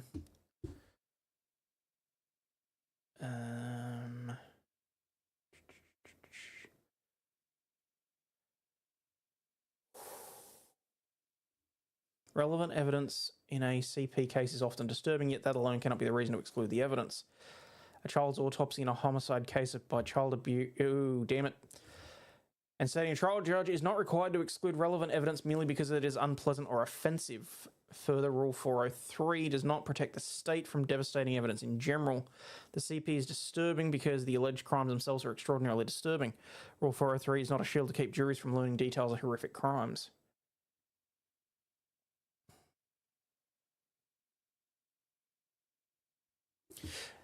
That's basically where I'm sitting at Burberry's. Like, I'm sitting here trying to think how I would attack this as a defense attorney.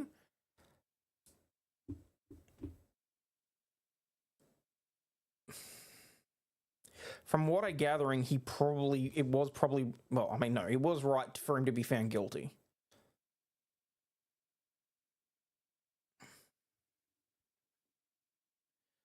But I still think this is information that should have been put before the jury. Do I think you could get an appeal? I'll have to watch the trial. Because, you know, reading affidavits, reading motions and that sort of thing, and reading the responses and that sort of thing, it's all well and good when it's sitting in front of you in black and white. I don't necessarily think that on the papers that it's appealable, but I would say that based on how the judge acts during the trial and how the judge reacted when he was on the stand and he actually mentioned it is probably going to be a big thing.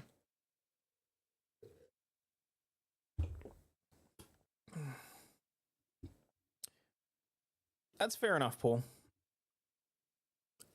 That's why, I mean, I don't know how many of you would have been watching it, but back when I talked about the Gargasoulis case here, and I had to turn my camera off, like, in order to get through finishing that. So, just only to watch the trial of the little psycho who shot her mum. That's true too. That is very true.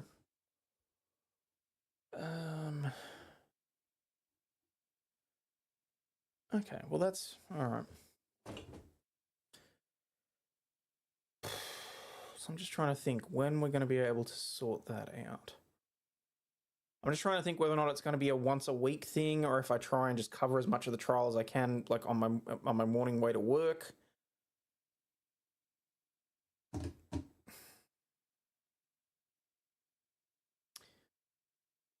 mean, it's going to be easier if I set it up as a once a week thing, like as a trial replay.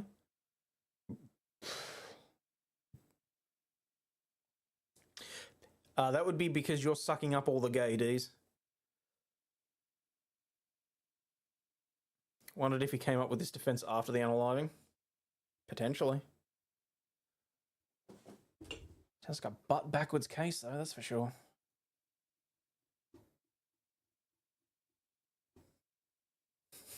Scary thing is, he reminds me of a certain content creator that I've had experience with in the last few years as well.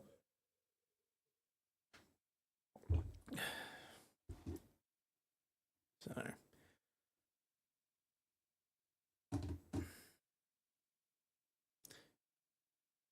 but yeah, no, I think that that'll certainly be something to walk away to cover. So So are parents doing bad things to their kids, as am I. But I will be perfectly honest. It does seem like they I can't wrap my head around why the world just seems to be going to hell in a handbasket so badly lately. So, shit, I really need a piece of paper so I can write all that down before I forget about it. All the like the plans and the chats that we have and all that sort of stuff. If I don't fucking write shit down, I completely forget about it. I'm not sure if that's just like ADHD or if I've just got a bad memory or whatever else. Like, where are we? Just gonna put it in my notes on my phone. New note. SCV. What's it? Zachary Hughes. Zachary Hughes. Alright. Yeah, get some sleep, Bears, please.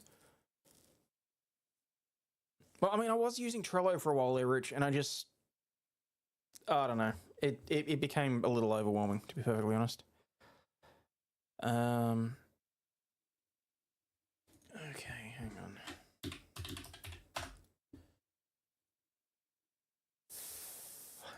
What are you trying to get me banned over now this time, Stingy?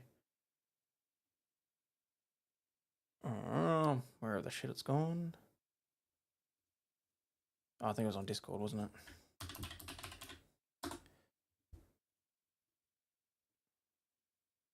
Alright, while I'm waiting for that to load.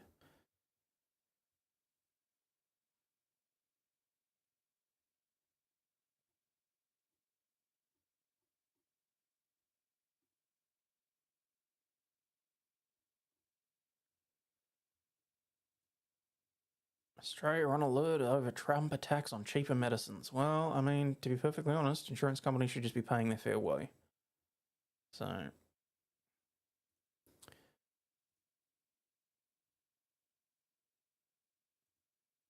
Do you know the alphabet song has changed? Oh, is this because they changed it because kids were saying LMNOP? Do you know the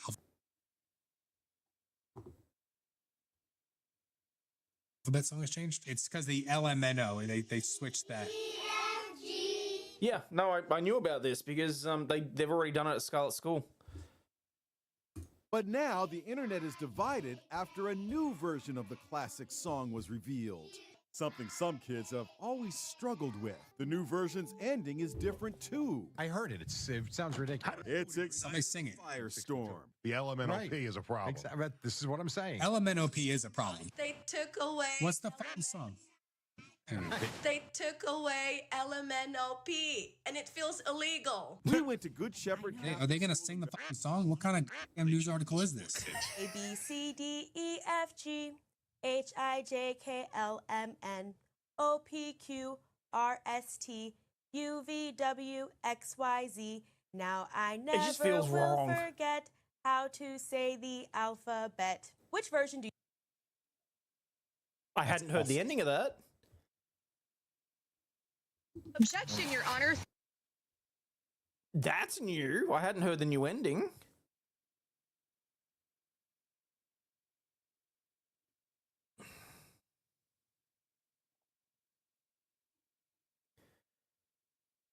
Big section of my chat stopped doing the narrative. Ah. I mean, look.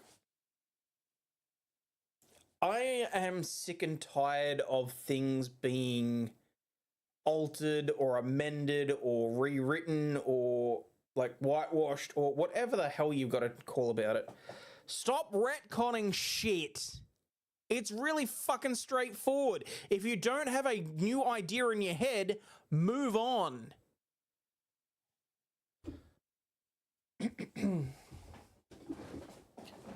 Surprisingly, for decades, kids have been okay with LMNOP. If they weren't ready to learn the differences between the letters, they did so later on in life. You know, maybe in second grade instead of first. No one gives a shit.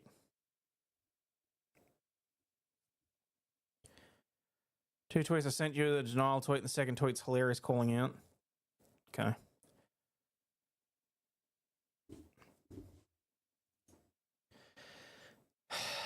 Like, it's the same with the Disney movies and putting the fucking, like, the disclaimer at the front. Oh, this movie contains views that were wrong then and they're wrong now, but we're leaving it in place for historical accuracy or whatever else. Fuck off. Shit doesn't need to be changed just because people are rejects.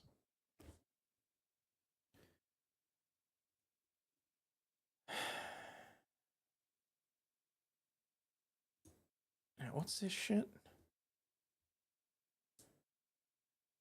Reid Hoffman, just one of Elon's false claims about me. I never funded anyone for Tesla protests. Don't condone violence, but it's clear Americans are angry at him. It's easier to explain away their anger than to accept the actions that have consequences. Investigations found 5 ActBlue funded groups responsible for Tesla protests: Troublemakers, Disruption Project, Rise and Resist, Indivisible Project, and Democratic Socialists of America. ActBlue is currently under investigation for allowing foreign and illegal donations in criminal violation of campaign finance regulations. This week, 7 ActBlue senior officials resigned, including the Associate General Counsel. That's not a good look.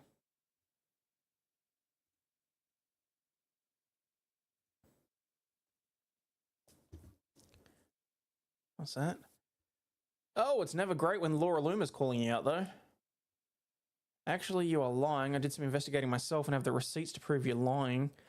Upon my investigation, I discovered that Reid Hoffman, the founder of LinkedIn, and Jeffrey Epstein, Jeffrey Epstein associate, who visited the island numerous times as a donor to the Hopewell Fund. IRS records from 2023 proved that the fund was providing funding to 1630 Fund. Additionally, FEC records reveal that 1630 has contributed to Sunrise PAC, which is linked to the Sunrise Movement, same organisation as I exposed yesterday that is behind the violent protests at Tesla dealerships across the nation. See the Tesla takedown protest invitation from Sunrise Movement NYC below for their violent protest at the Tesla showroom in the meatpacking district below. So yes, you did fund the anti-Tesla and anti-Musk protests at Elon's showrooms. Huh.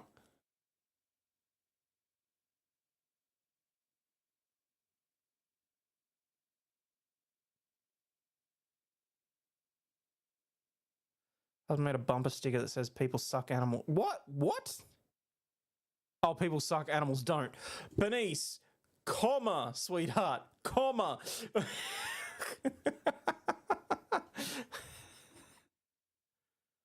Kid got accepted in Charleston University for pre-law studies. Congratulations!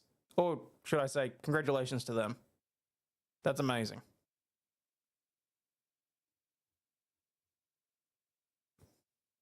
Nobody's protesting Ford. Oh. ActBlue lost their USAID money and the rats jumped ship. No shit.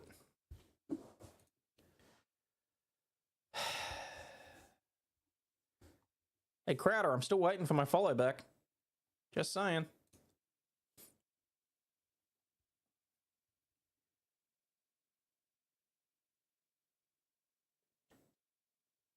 Don't think you covered it, but my ex-DMs have sent you a perfect Florida woman story. I'll have a look. And Swamp Bear, just on that, just because congratulations and I don't want to sour it, I'm not going to read the news article from Wall Street Journal. Law school applications surge in difficult job market. I'll skip over that one. Just congratulations.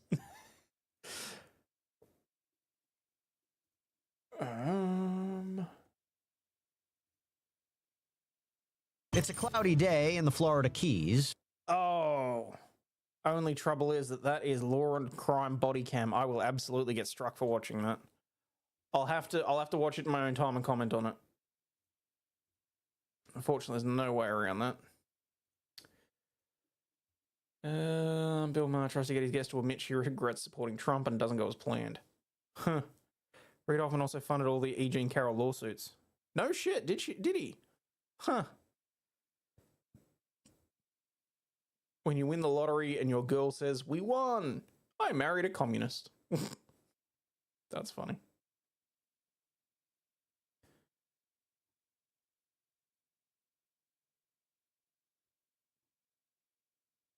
Canadian bacon.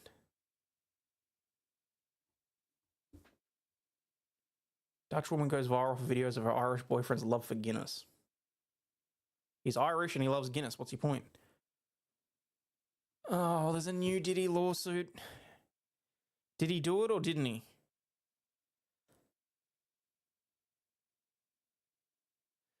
Should I not find the article that the DEI FAA trainers were giving out the answers to the test takers? Oh, God. Seriously? Really? Like, really? I'm not shocked, but...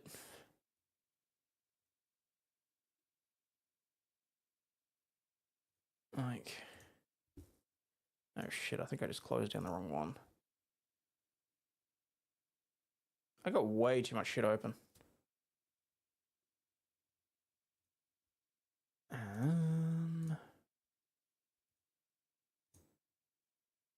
probably just close all that. Oh, I want to leave. No, actually, I need to leave that open because I need to be able to go shopping tomorrow, don't I? Where the hell is... oh, there it is. Wow, that changed. Just dropped from 88 to 66. Yeah, I want to get the I want to get DEI equals didn't earn it on a t-shirt. How much lotion's in the new lawsuit? No clue.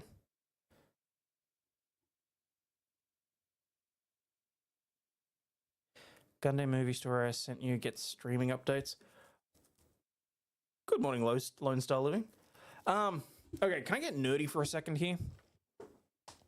I started watching the Requiem for Vengeance Gundam series on Netflix, and I didn't like it, which is really disappointing. But the irony is that it's from the perspective of Neo Zeon, or the Zeon... shit, I can't remember. Point is, it's the bad guys. And it's like watching a documentary that was promoting the Yahtzees. Like, it felt weird. And I'm like, you know what? No, I'm just going to go watch the cartoon.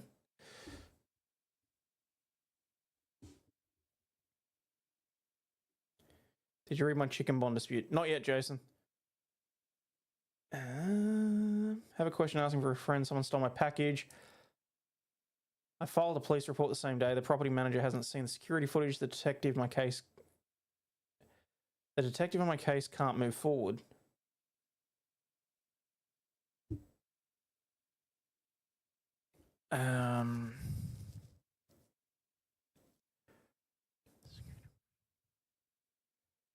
But he says, depending on how long ago, it's a chance that the reason that they're not handing that over is that it was deleted. So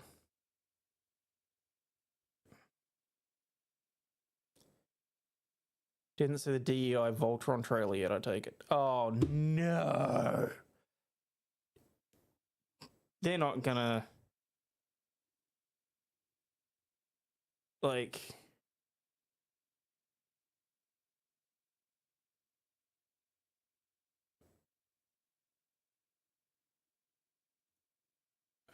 hang on. What's this?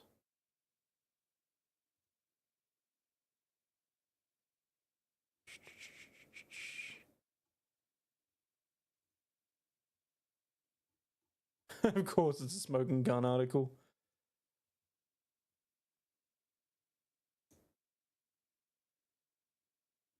Oh, I think we talked about that one. I don't have any issues talking about it again, but I'm pretty sure we covered that like a week or so ago. Hang on. So everyone, Maddie would like us to know, and I'm pretty sure we covered it, but still, that a woman battered her husband with a dildo.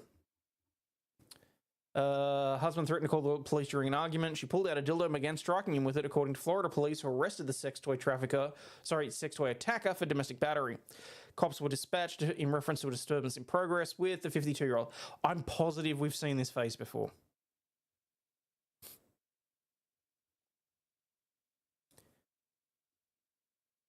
There's another... Wait, they're doing another Matrix as well? Spinal Tap 2 teaser trailer.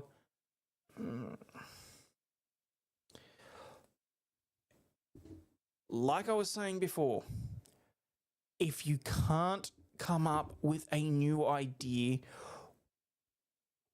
just stay out of the kitchen. Like, and did you see the news that, I mean, we can be Florida man arrested for lap dance heist. Thank you for bringing that to my attention. We can only hope that Gun Superman is going to absolutely flop and then DC is going to get sold. So...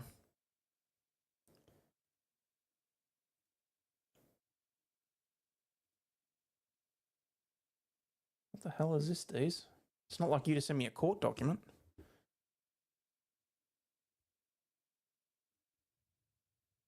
What do you mean I gotta sign in?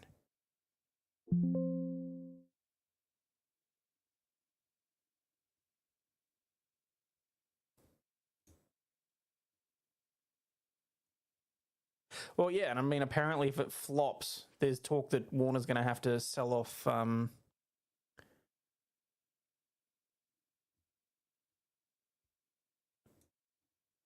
did it say? Pages 18 and 19. What's this? Ashley Parham, Jane Doe, and John Doe versus... Oh, this is the Diddy. Oh, that's funny.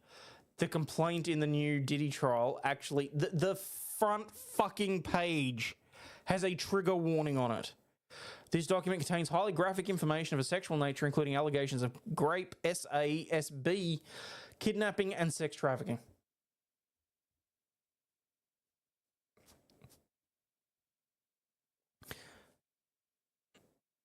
I feel the same way, Stingy. I do genuinely believe that Bubbles needed to be properly cast, and they failed on that. But did you notice how they're already up in arms saying that Nani is not dark enough? The actress is fucking Hawaiian. Like, for God's sakes. The Voltron robots aren't even lions. All right, hang on. I don't know how to share this because I haven't got it open in the...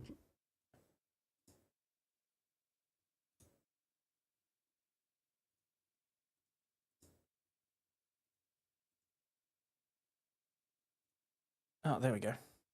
For some reason it was only opening in my... So I just say 17 and 18.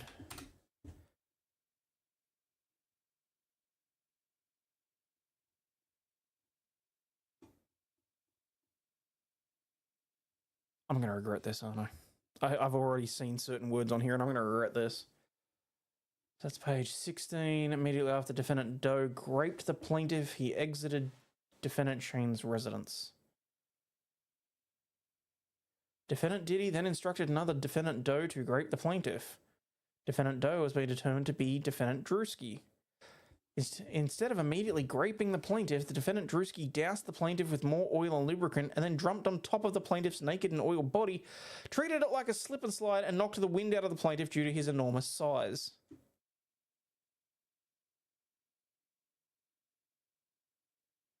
Defendant Drewski then caught himself from sliding over the plaintiff's oiled body and off the bed. He then began graping the plaintiff.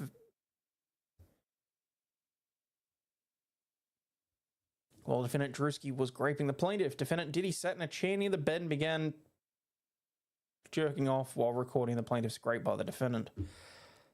Another party's phone fell on the bed near the plaintiff. The plaintiff then attempted to grab the phone, but it slipped out of her hands and onto the floor due to the oil/lubricant that had been doused all over her person by the defendants Diddy and Drewski. Oh my God. Defendant Diddy began laughing at the plaintiff's attempt to grab the phone. Throughout his violent gang rape, defendant Diddy made constant belittling remarks, including that he owned her now. Jesus. At some point during the ordeal, she remembers the defendants referring to another defendant Doe as Cornelius and remembered that name because it was so odd and unique. Plaintiff come to discover that defendant Doe Cornelius, who raped her, who was defendant Odell. Plaintiff's body was becoming more and more limp over the course of the violent actions until eventually she had no control over her body and she could not move. When defendant Drewski finished raping the plaintiff, defendant KK entered the room to examine the condition of the plaintiff, who was barely able to move or control bodily functions. Defendant KK examined the plaintiff to see if she needed assistance, was about to give plaintiff IV fluid. Plaintiff cannot be certain if she did or did not receive such intravenous intervention. She then opened a different bag, different to the one that Diddy removed the oil from, where the plaintiff observed several medicine bottles, IV fluids, and other unidentified powder-like drugs. She removed a pill from one of the medicine bottles and gave it to defendant Diddy. He then inserted the pill into the plaintiff's mouth and down her throat to where the plaintiff had no choice but to ingest the unknown pill. They then exited the residence to the backyard where they began smoking pot and cigarettes. Plaintiff remained in an almost lifeless state in defendant Shane's bedroom until she finally regained her bodily functions. I don't understand, Deez, why you got enjoyment out of that.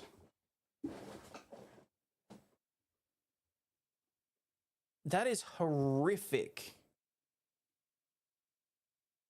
An enormous guy knocks the wind out of a chick, grapes her, and Diddy's sitting in the corner in his cuck chair, jerking off to it.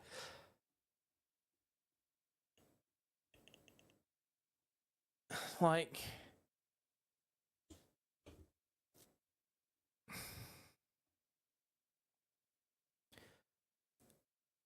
yeah, exactly. There was a Voltron series where they weren't lions.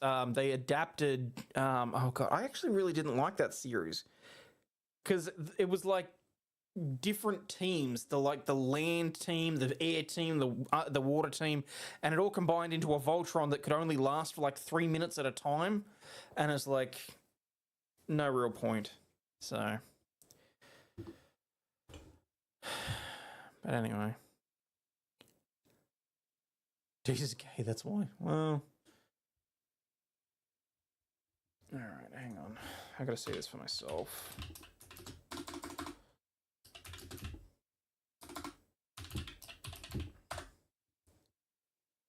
Ultron 2025. Oh, wait, what? It's got Henry Cavill in it?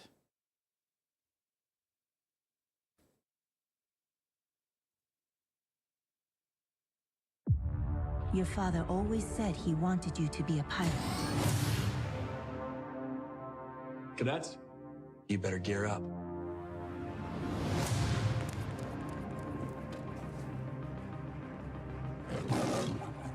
It is time to reclaim what is rightfully ours. There is a darkness coming. What is that? Okay, that's mechanical line. You were brought here for a reason. Together, you will form Voltron. The greatest weapon ever known. Protector of the innocent. And our only hope to save the universe. Well, that's bullshit, because no. That's a fake trailer. That had fucking Transformers in it. Some of that was Pacific Rim. Is there an actual trailer for this?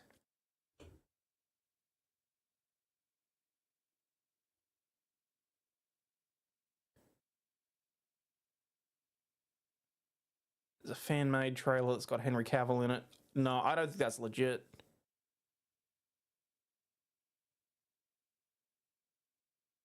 Alright.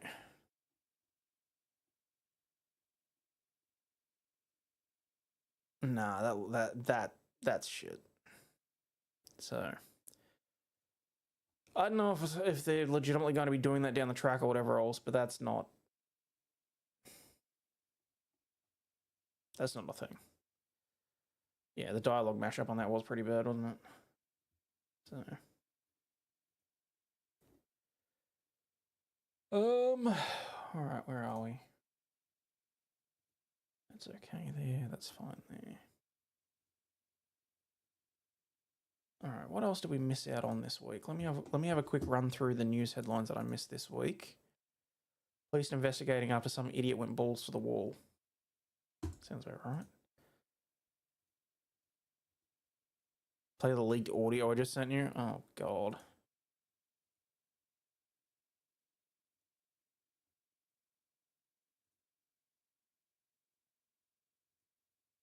Do not entertain none of this nonsense and nothing over the phone. I'm gonna need you to get rid of all the leftover pizza boxes.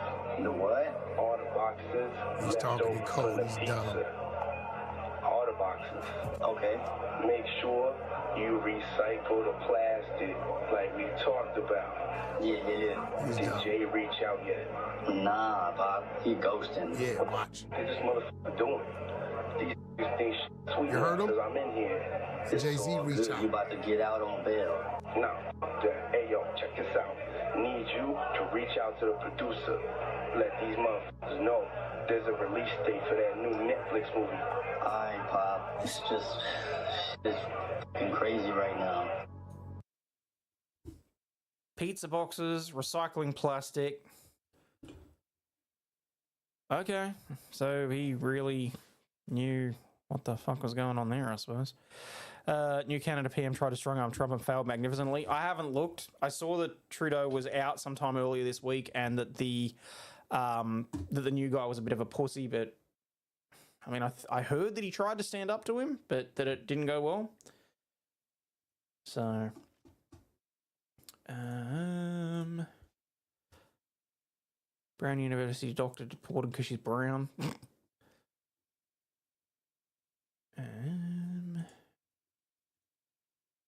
What's that?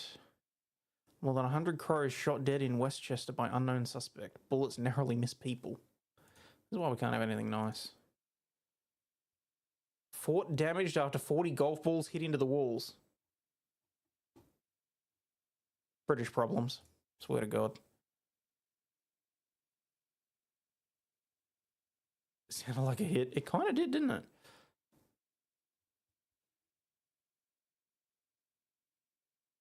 Guy in the middle makes me want to bring back the smoking gun mugshot roundups. What?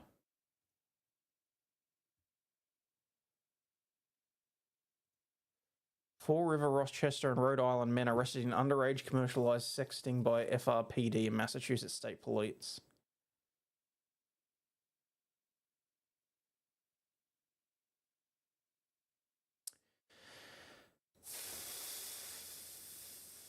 Oh, that's another bunch of dickheads that are going to go free then, isn't it? Oh, no shit, I called it. They've all been released on their own personal recognizance. No bond. Charged with conduct for a fee with a child, enticement of a child under the age of 16, attempt to commit a crime, to wit, alleged attempted grape of a child, sexual misconduct with a child, enticement of a child under 16, attempt to commit crime, grape of a child, attempted to commit grape of a child, resisting arrest, as well as all of those other charges. Sexual conduct for fee with a child, enticement of a child under the age of 16, attempt to commit a crime, to wit, attempted grape of a child, resisting arrest. Every one of them was released on personal recognizance.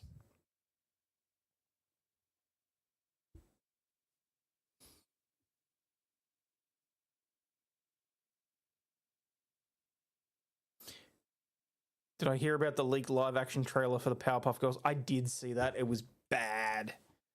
I couldn't believe that they were doing that. No, it's Asmongold, but you should play the clip I sent you. Oh, God.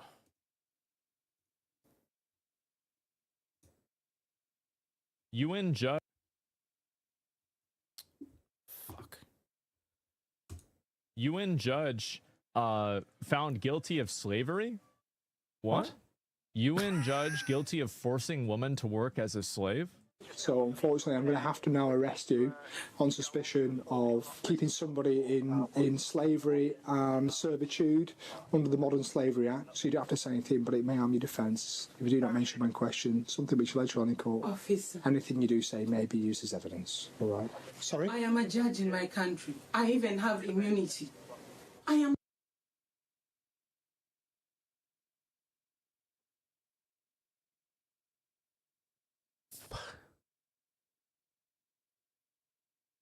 I don't believe that judges have diplomatic immunity, even if they're from a different country.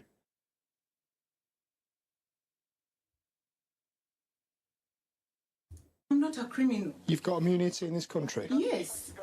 I have a diplomatic passport. You're a diplomat? Yes. So we'll need to see that then.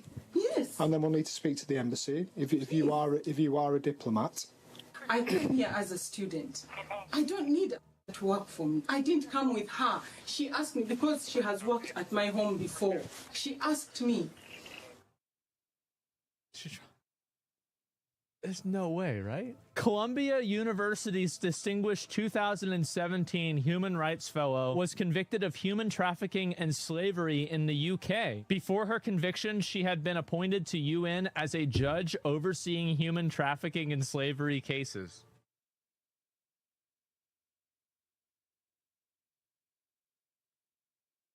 Holy crap. Well, it takes one to know one, because she knows what to look for. Forcing a young woman to work as a slave. I don't need anyone to work for me. I didn't come with her. She asked me because she worked at my home before. Yeah, that's the problem though, right? Enslaving a fellow after Working at her home before.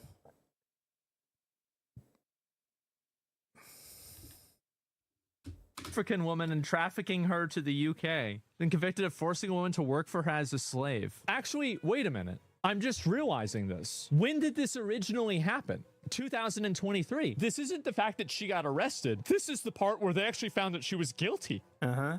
So they are, like, she fucked around last year. This year, now she's finding out. They gotta stop doing slavery, man. Yeah, they gotta stop that. Like, this slavery's bad. Don't they know that slavery's bad? And that's some bang up commentary there. Like, I admit that I am not adding anything of value to this. But, god damn, dude. Do they know that slavery is bad? Yes, but they do it anyway because they get away with shit. And then, you know, shit gets imported into other countries, including slaves, apparently. Fuck me sideways.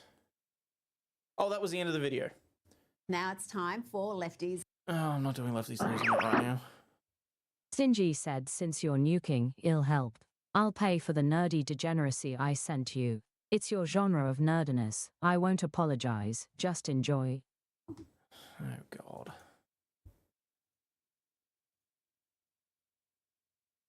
Oh, God.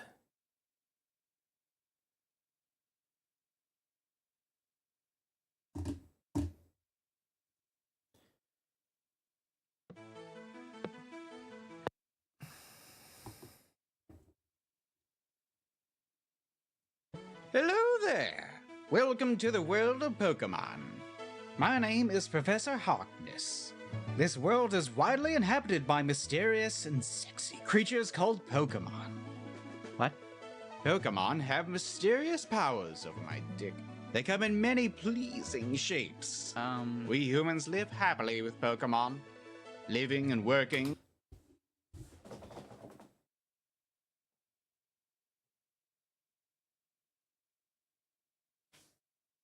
I fucking hate you, Stingy.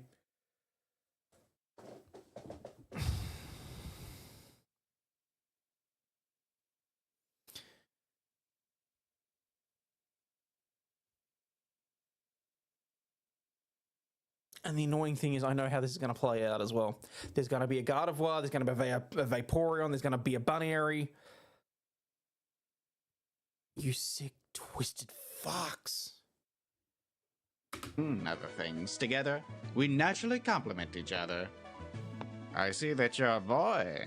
Got some good news for you, little bastard. As is tradition, when a young man reaches maturity, he goes out into the world to expand his horizons and experiment with the help of his first Pokemon, before returning home and getting married or whatever. The moment that you choose the Pokemon that will awaken discoveries within you, the true journey begins. Now choose your starter.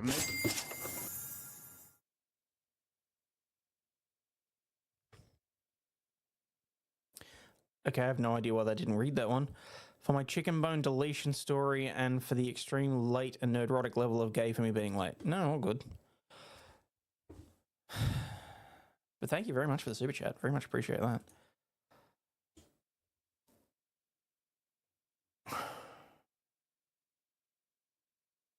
Big ass pile of legal consent. What the fuck? That was a Bennett. Okay, someone put way too much effort into this shit. These are not even Pokemon that I would generally associate with these disgusting furry freaks. Like, fucking hell. Now choose your starter in this big-ass pile of leak. What the fuck is that? Bennett is literally a possessed doll. In no way, shape, or form has it got a thick ass and giant tits.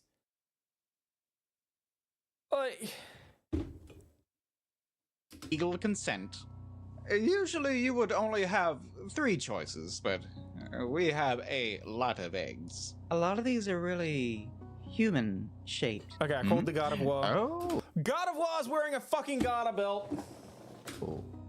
You know, the Eevee evolutions are really popular. Superior is a great choice. Ninetales, always had a thing for Absols. Primarina. Do the Pokemon want to be partners? Oh, yes. Some are very aggressive. I've researched it thoroughly. You ever hear about the Hawkness test? Look it up sometime. I'd rather not. I don't recognize some of these. Those are under.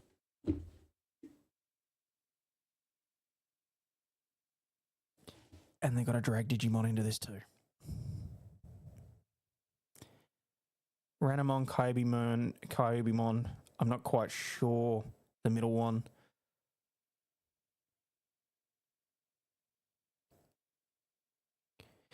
You guys know my policy. I generally will not judge people for their sexual proclivities.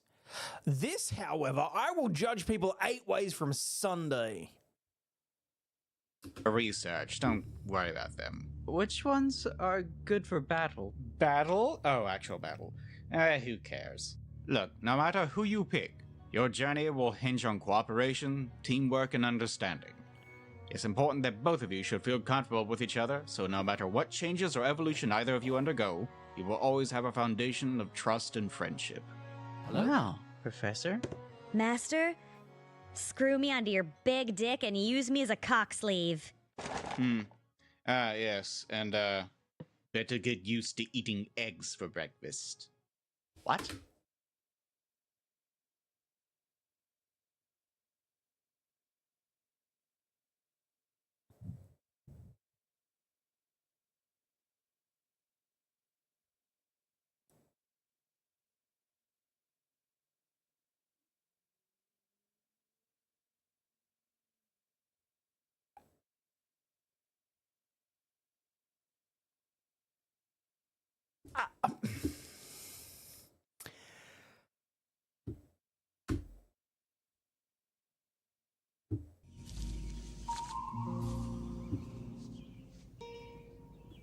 What the fuck is this piece of shit?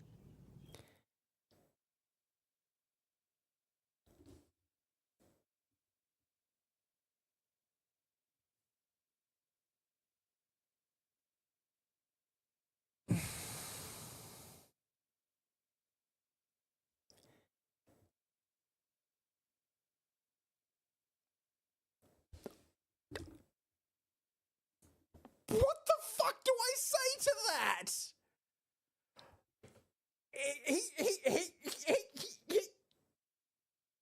He's fucking them,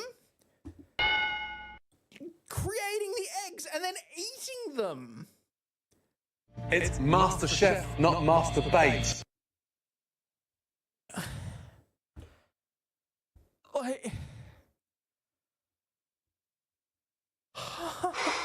Boy, that escalated quickly.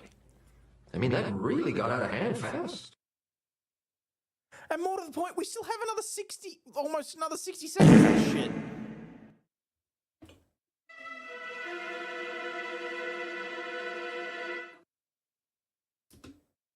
We all know what's going on out there. No one says it, but they know. You think this shit is popular because of Smogon? Fuck you. No, groom me into your first pick and use me on a top team. Oh. Now take off your pants. Hello. Yes, it's meant to be weird and uncomfortable. Your feelings are correct, don't worry.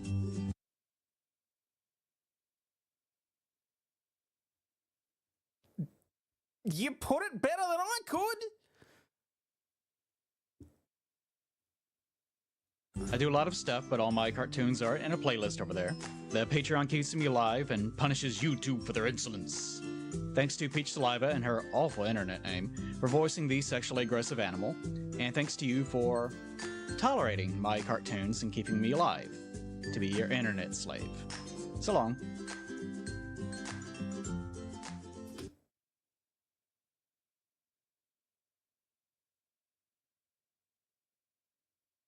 Okay, firstly, I feel the need to keep my hands above the table at all times as a result of this video.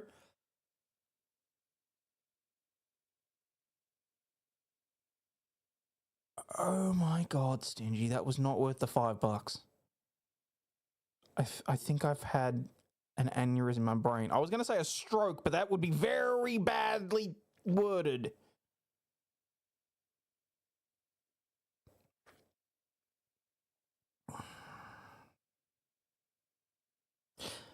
Rich, at this point, I don't think it matters if anyone's new here anyway, because, well,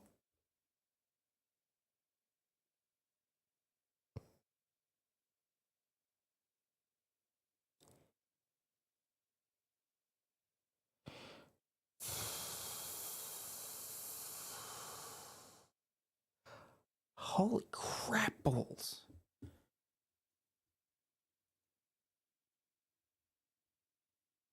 And now I've got to see what Jason sent me. About a bone deletion thing, which I'm assuming you sent to Gmail.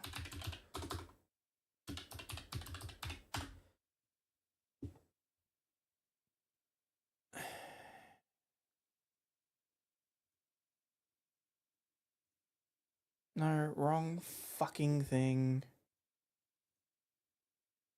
Oh, you know what? I feel like I need a shower after that too.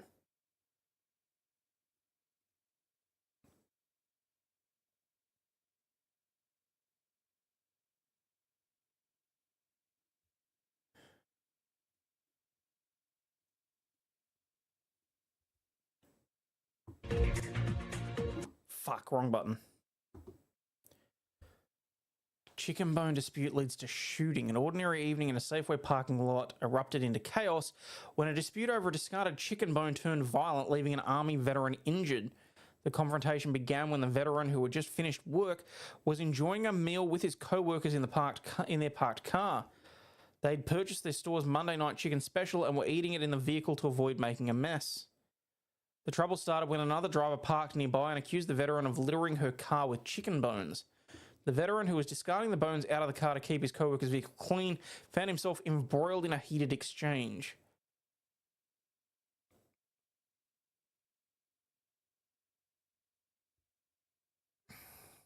Check your subs now. Oh, God.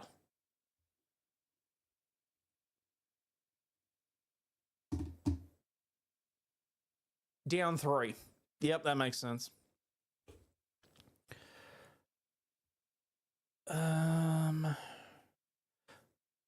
According to police report, the situation escalated when the other driver attempted to slash the veteran's tires with a pair of scissors. Jesus. In an attempt to prevent further damage, he tackled the woman and restrained her, holding her until the police arrived. Meanwhile, the altercation was recorded on a cell phone by the veteran's co-worker. Amid the scuffle, the veteran did not initially notice that the woman had a gun. As tensions flared, the woman fired the weapon, striking the veteran in the leg. Despite the chaos, he refrained from retaliating, instead focusing on restraining the assailant until help could arrive. She was just batshit fucking crazy, wasn't she? Well, Belle, apparently it was, because Danny got a follow back. I think I just missed the time frame. Bystander believed to be the suspect's girlfriend intervened but did not assist the wounded veteran. Angry butch lesbian shoots veteran in leg. Yeah, that's going to be a good headline. The two women fled the scene, leaving the injured veteran behind. Authorities are actively searching for the suspect, urging her to surrender to law enforcement. Police are also appealing to the public for any information regarding the incident.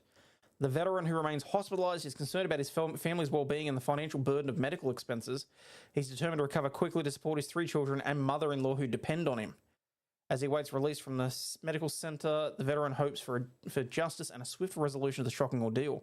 Please continue to investigate, encouraging anyone with information to come forward. Okay, so release the video.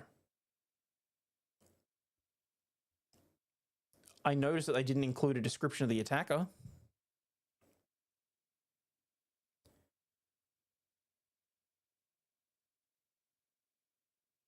Sent you a photo of my YouTube homepage. Your thumbnail is hilarious. Oh no. Oh no. Oh no. Oh no, no, no, no, no, no, no.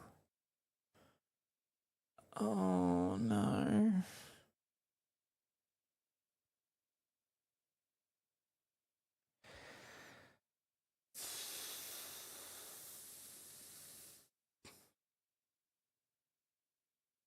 Oh well.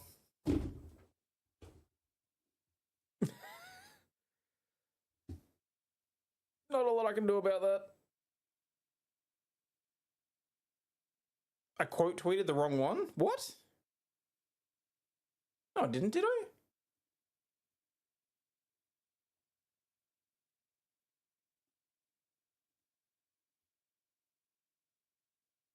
No, everyone who tweets this tweet gets a... Oh, fuck!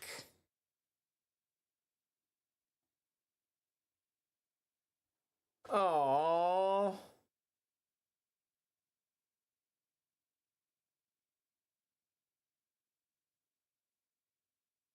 Oh well.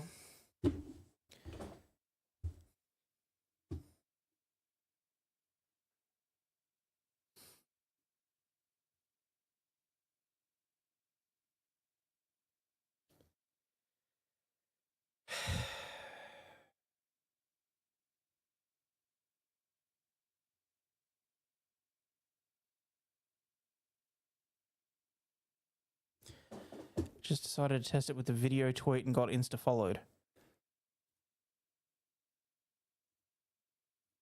Okay. Apparently this one is the one I was meant to quote tweet.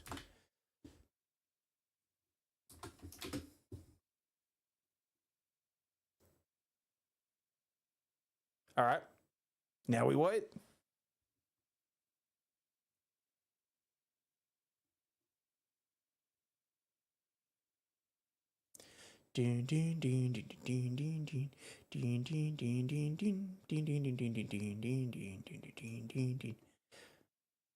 Nope. Nothing yet.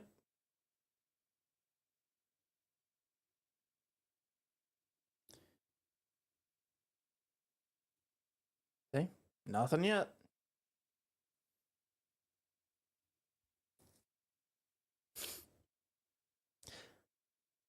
I don't know, thought it'd be funny.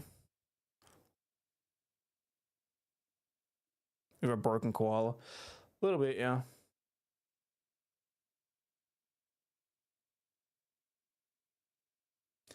Men's fiction still exists and sells like crazy, just not in bookstores.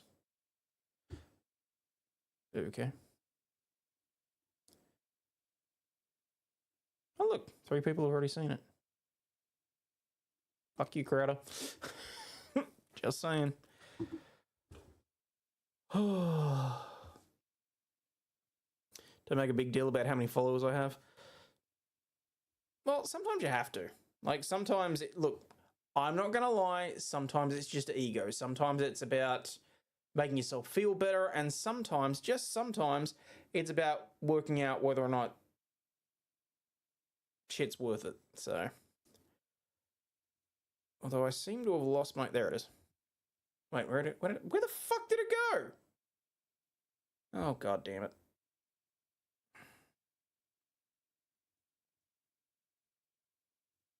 Oh, there it is. Lots of bots on X again. That doesn't shock me.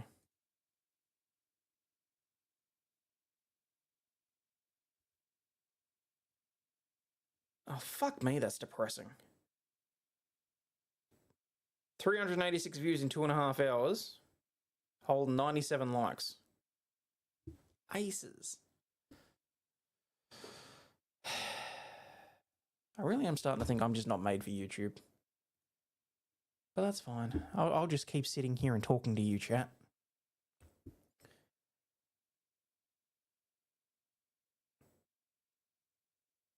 $12 subscribers. Blenders, those have to be freaking, like, bots.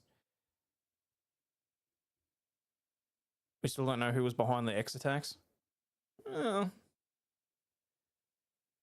I don't know if that's true.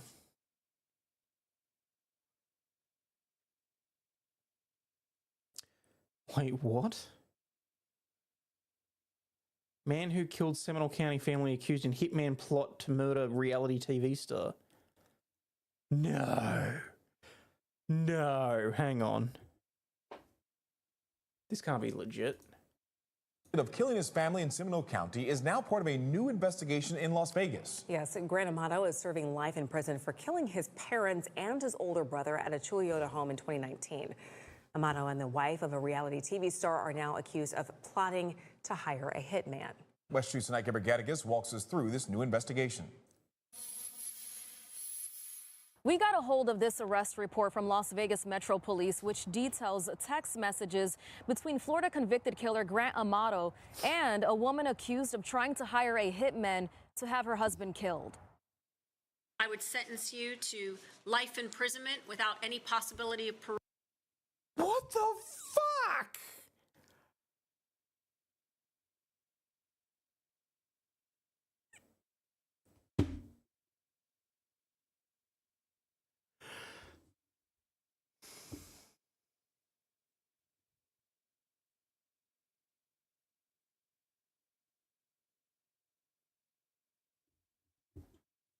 The last time we saw Grant Amato was during his 2019 murder trial, where a jury convicted him of killing his parents and older brother in Seminole County. Today, he's accused of contacting a hitman from prison so he can be with the wife of a reality TV star. WESH 2 obtained an arrest report in Las Vegas where Victoria Goodwin is in jail, charged with solicitation and conspiracy to commit murder. Police say she and Amato were in love and planned to have her husband go. For those of you that don't know, this is the wife of the guy that was hosting Ghost Adventures. And this alien freak show is apparently the one she was wanting to bang. Agent 47 went vegan. No, this is Agent 42. He hasn't been on the payroll very long. Ghost Adventures star Aaron Goodwin killed. They say she planned to pay more than $11,000. The report claims, quote, Victoria had become aware of Amato through a true crime documentary and began writing to him. She described their relationship as pen pals, where they were talking for months last year. A corrections officer... You mean because she still would have been able to talk to him afterwards? In Florida got a hold of Amato's phone and found text messages between him and Goodwin, where she allegedly said, I'm so anxious, LOL. I just can't believe it's happening. How did I get to this point? Am I a bad person because I chose to end his existence, not divorce? Yes. Investigators say Goodwin told Amato about her husband's schedule, and at one point, Amato contacted the hitman saying in part, quote, he's asleep right now in the hotel room. Brother, I need to know what is going on. Can I get an update? Was it done? David Haas is a criminal defense attorney and former prosecutor in Central Florida. He says if convicted a second time, Amato's sentence could change. It really depends on what, if anything, they're going to charge him with, or whether or not he's going to play a role as a witness in the case. Goodwin is accused of telling officers that she was having problems in her marriage, saying in part, quote, she described herself of sometimes daydreaming of being in a different situation. As if there was anyone that was worse that you could try and kill. It's not like the dude doesn't have connections and wouldn't be able to point the finger at her from beyond the grave.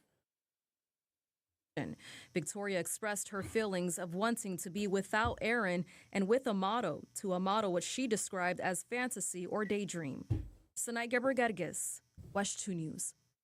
Aaron Goodwin has not yet commented on this investigation. His wife, Victoria Goodwin, is being held right now in Las Vegas on a $100,000 bond. We also reached out to the Florida Department of Corrections regarding how Amato had access to a cell phone in prison to begin with. We did receive this statement saying, in part, the department maintains a strict zero-tolerance policy regarding the use of cell phones in prisons.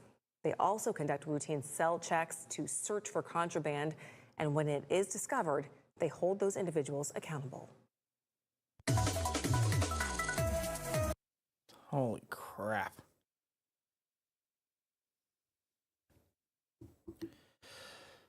That one was just random and came out of the woodwork, so.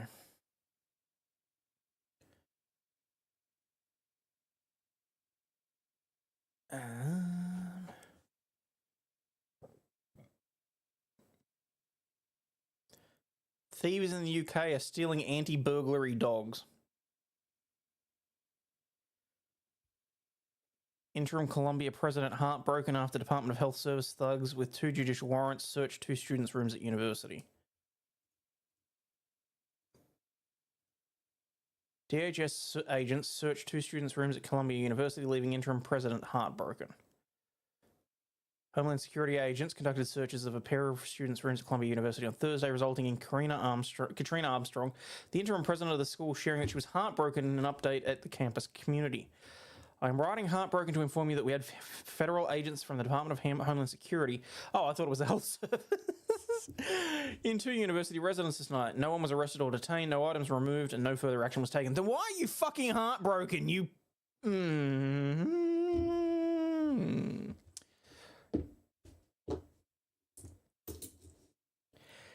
If no one was detained, nothing was found, why the frick are you heartbroken, you overly emotional and dramatic woman?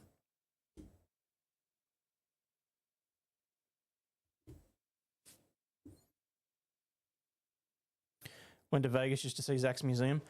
What did you think of it? It was okay.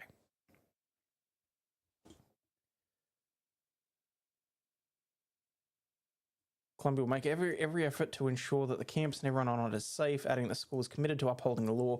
She expects city, state, and federal agencies to do the same. Why does that guy look like a more rotund version of Zelensky? Mahmoud Khalil speaking at anti-Israel encampment at Columbia University in New York on April 29th, 2024.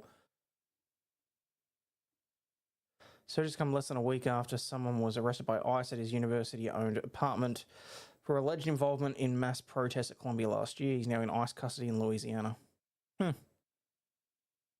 you need help, look up and blink your eyes twice. I'm alright. Well, I'm starting to get tired.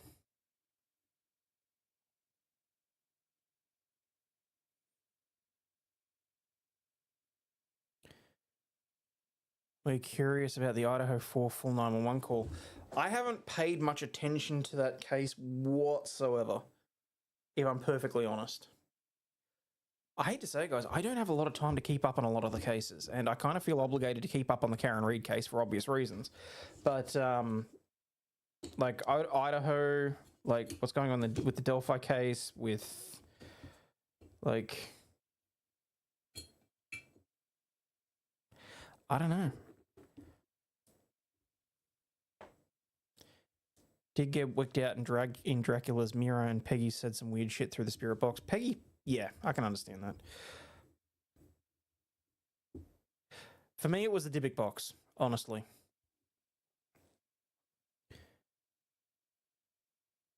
All about law and justice these days, and seeing illegal things go on in the building that I live in. If you see something, say something. Are you going to do a trial watch? Which one? I'm negotiating to be able to do the Karen Reed one as close to live as possible, meaning that I'll have it on in the background at work during the day. And in the car, we'll be looking at doing the Hughes case, because that looks interesting. Whether that's like one day a week or that's something that we do more frequently, we'll have to wait and see. So, but it'll keep things interesting, that's for sure.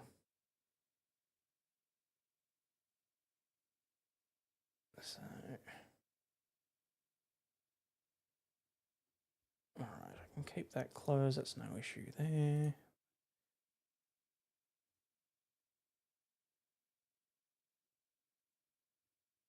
Still haven't got my follow. Yeah, I'm just pissy.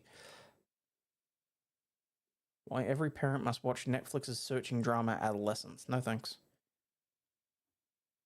Anytime a media outlet tells me that I have to specifically watch something on a streaming service, I'm like, there must be a reason they're promoting that.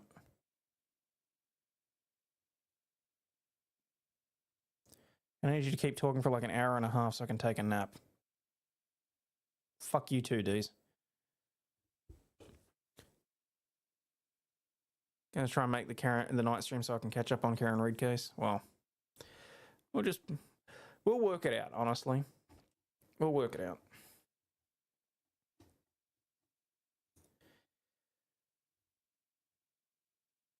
Oh, shock horror. My computer's listening to me. I refresh and all of a sudden it's all about Karen Reid.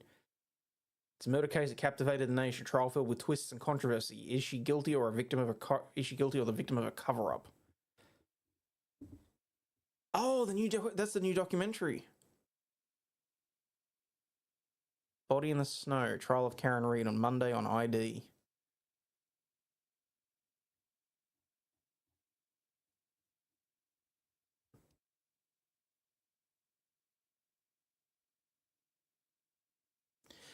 Burn through F1 drive. What?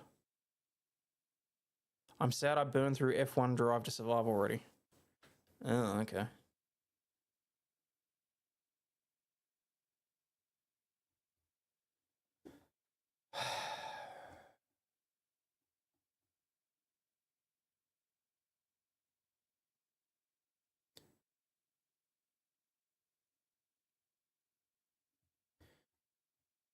Yeah, apparently it's coming. Apparently it's available this Monday. Young men are giving up sex to play video games, study finds. No shit, you think? I wonder why.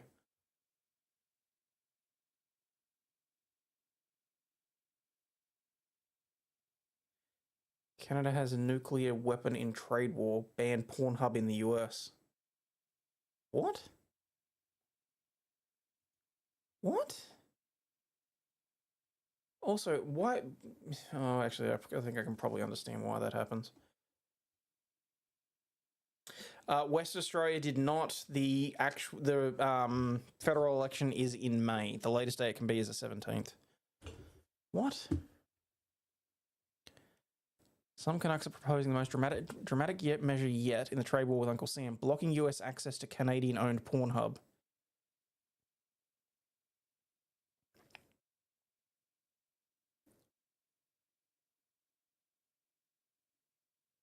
If Canada could ban Pornhub in the States, we'll win the trade war. That's it. There is no trade war.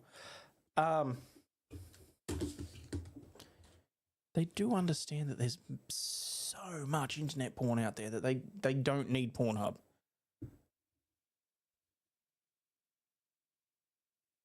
Like,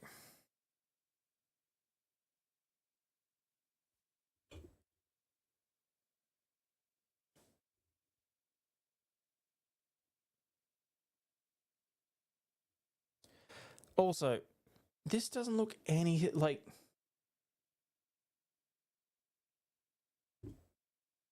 She is not representative of something you would see on the hub. Have they not heard of VPNs? Apparently not.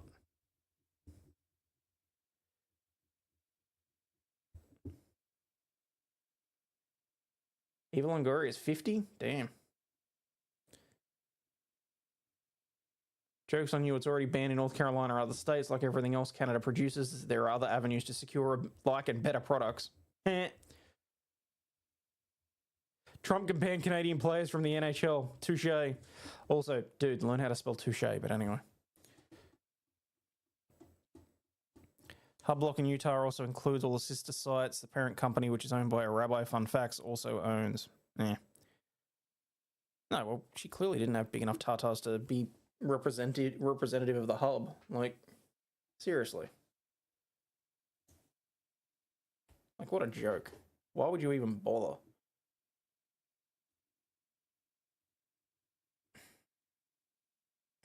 All right, peeps, I'm starting to lose steam. Is there anything specifically this... I'll try and be back tomorrow during the day, my time, so evening US tomorrow, so that I can go through the Karen Reed stuff, because I did mean to do that. But,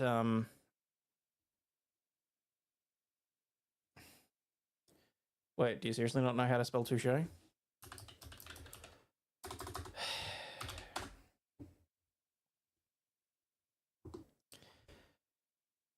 Touche. Used as an acknowledgement during a discussion of a good or clever point that is at one's expense by another person. It's Touche with the little thing on top. Although I can never get it to do it anyway, so. It's actually got more users than Steam. Well, no shit.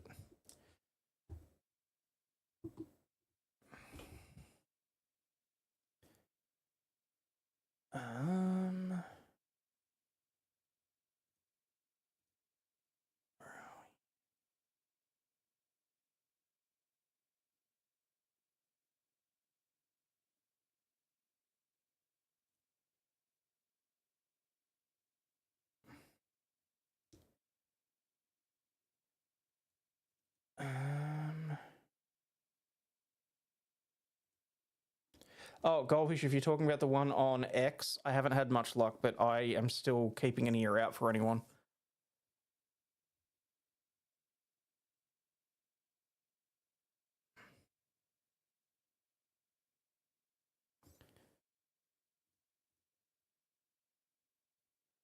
I can't see why that one... Oh shit, where did my... Oh, it's members chat. That's I have no idea why that won't come up. Happy Saturday, everyone. Thank you for the stream. You're very welcome, Komahogan. Komegohan. Hope I pronounced that correctly. Mr. Trickade, you should have played the clip The Internet is Made for Porn. I would, but last time I did, I got copyright claim for it pretty damn quickly, so...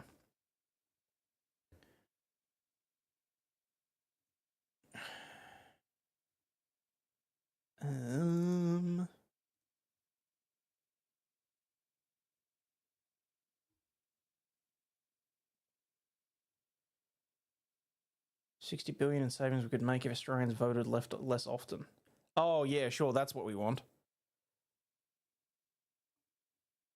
Australians to vote less often. Are you fucking kidding me?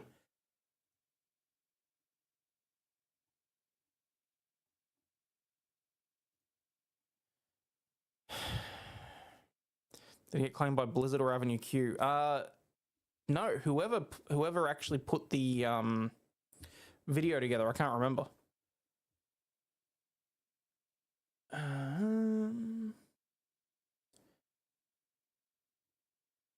Fatberg weighing 30,000 kilos is pulled from sewer in Western Australia. Gross.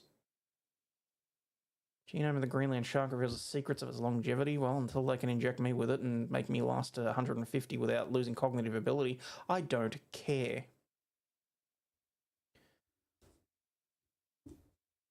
Aussie leaves dream job for cheap life overseas. Rent for $300 a month. Dinner is $3. Where the hell are you living in slums?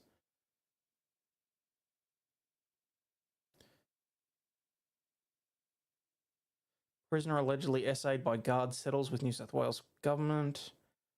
Australia's new reality. You can no longer rely on the US. Okay. I'm going to say this loud, proud, and openly. And no, I'm not coming out of the closet.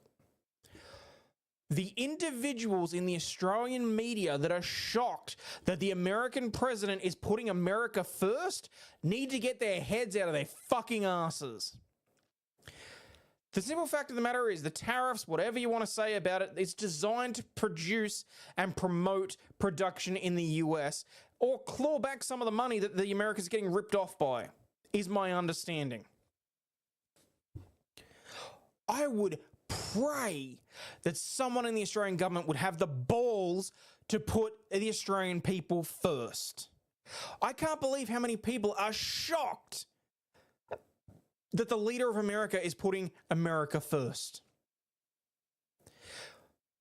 And all that leads me to believe is that I can be giving sidelong glances to individuals that are very clearly having a globalist agenda. Oh, well, what he's doing isn't good for the rest of the world. Who fucking cares? He wasn't elected by the rest of the world.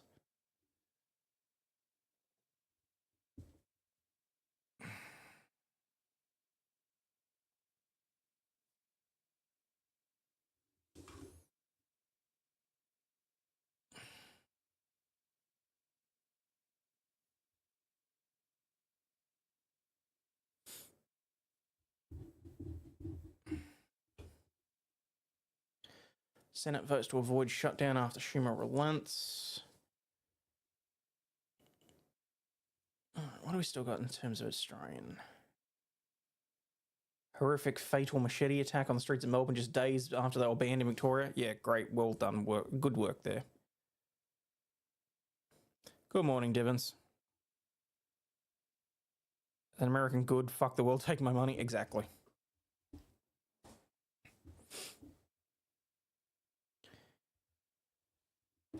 Man found buried under northwestern Sydney paddock had links to drug trade. Yikes.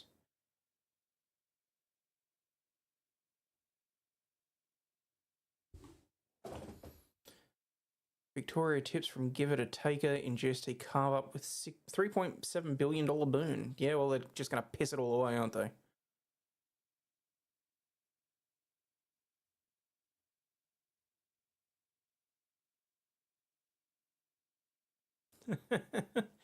You're very welcome for me help in keeping you awake. I don't know how much how much longer I'm gonna last though.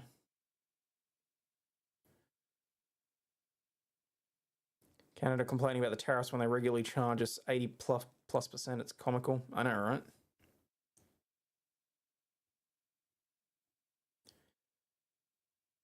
Australia's youngest child killer released.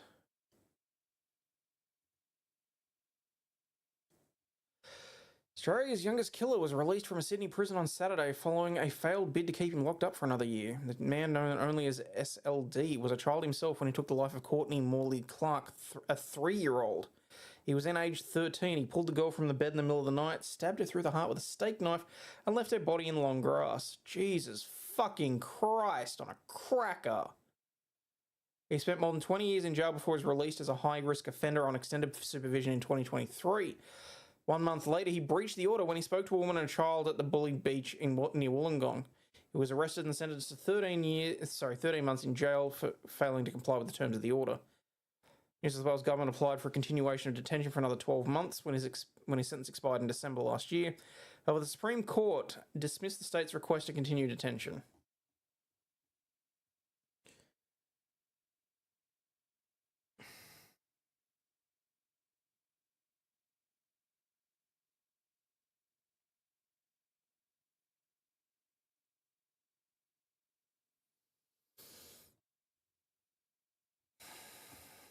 She was 3.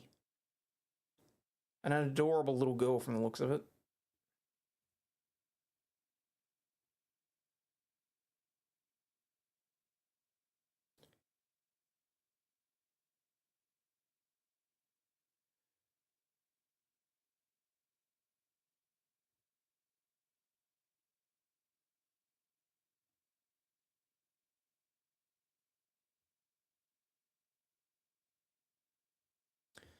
Activist who became a political target of sparked government probe of slaughterhouses. Wait, what?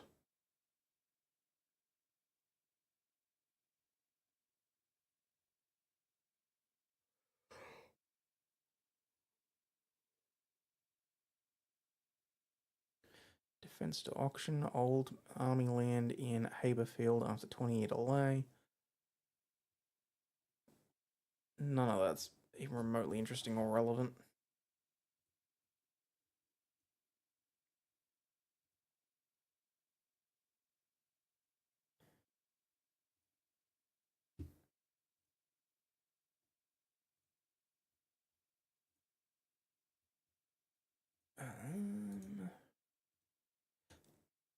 Oh, I didn't get to the lap dance thing. Hang on. Man has been arrested for a lap dance heist. According to the criminal complaint, John Elberson, 39, Hang on, let me do this one properly. A man has been arrested for a lap dance heist, according to a police report. According to the criminal complaint, John Elberson... No, wait, I should be doing this one properly. Hang on.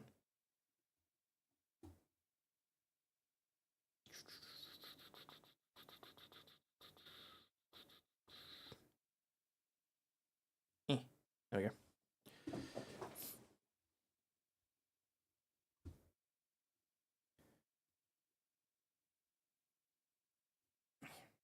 Oh, come on.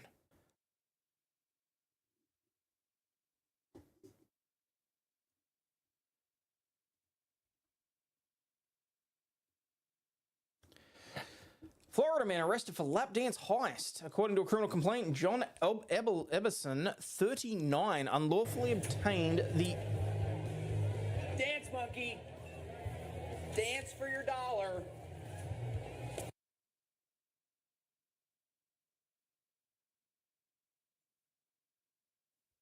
Florida man arrested for lap dance heist. A man has been arrested for a lap dance heist, according to a police report. According to the criminal complaint, John Elberson, 39, unlawfully obtained the property of another, to wit, lap dances to the value of $160. Florida cops charge that the lap dances were the property of Rain Ladies and Gents, a Clearwater establishment that promises visitors an atmosphere of opulence and grandeur, and where every corner of the venue radiates air of exclusivity.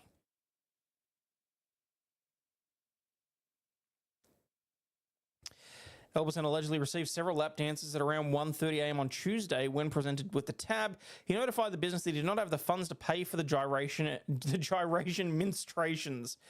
He received $160 worth of services, reported Deputy Sarah Lazar. Ooh. Who noted that Elberson was displaying an indication of alcohol influence. Charged with misdemeanor theft, Elberson, seen above, spent 12 hours in jail before a judge released him on his own recognizance, ordered the Apollo Beach resident to stay away from Rain's opulence and exclusivity. In November, a Pennsylvania man was similarly charged for allegedly stiffing a Rain service provider for $40. Poor bastard couldn't get change from his $100 bill. Nope.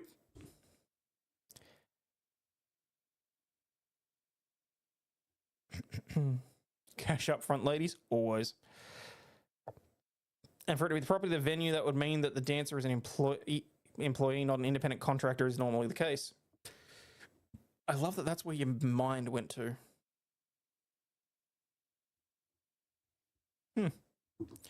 Interesting. All right.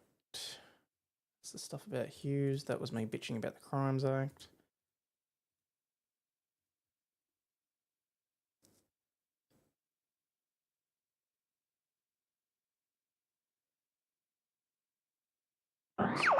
Do a barrel roll.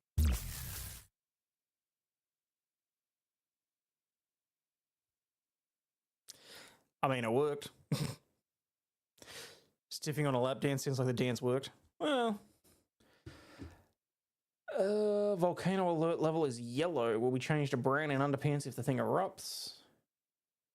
Trump golf course in Ireland gets new holes. Oh, that's right. Someone vandalized the Trump golf course, didn't they?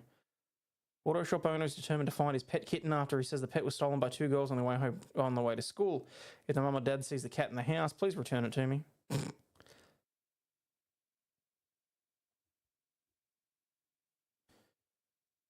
Tornadoes. Chinese designed a mega piggery becomes a target of animal rights activists who say AI-powered multi-story pig farming skyscrapers are an abomination. I think that's fair, if I'm perfectly honest.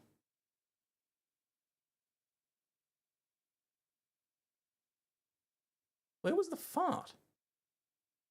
I'm sure that there was supposed to be a fart there. Used to be a bouncer and I pay more attention to business side than the titties. Oh, well, there you go. I do not these days. Police seize 1,400 pounds of urchins from a wholesale dealer, which, if we're accurately recreating the Gilded Age, would probably be about 40 underage sweatshop workers. Yikes! Fraud investigators report man with Sherlock middle name left plenty of clues in Broward County. Okay, whatever the fuck that means.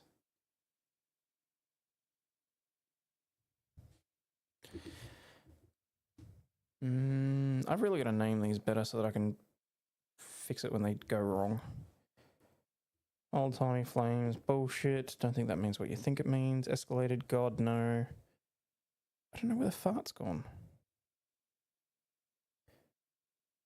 Oh well, you know what? I'm giving you one of equal or lesser value. No, apparently that one's not going to work either. Oh shit, is the streamer bot... No, it's still up and running.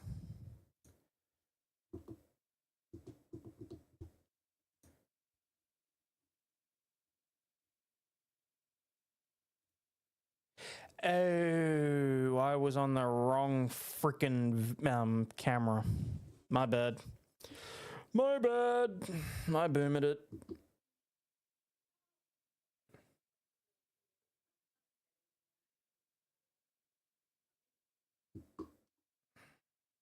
Just for you.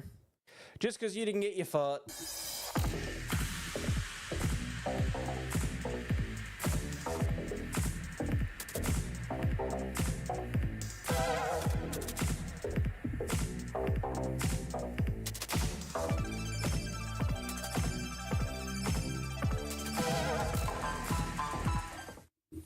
Speaking of sweatshops and stuff, you can get cheap entertainment telling enviro freaks driving Priuses and yes, Teslas that the lithium comes from child slaves.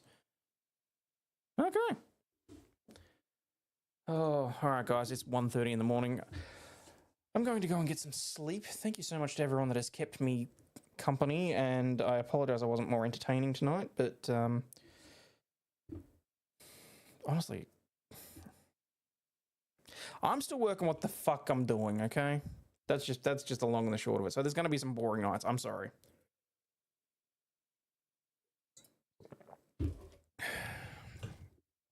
But anyway, as always, please remember you are not a piece of shit. You have value and do contribute to society, especially if you hit the pinned comment in chat. Go and sub to Aussie Overlaw'd New.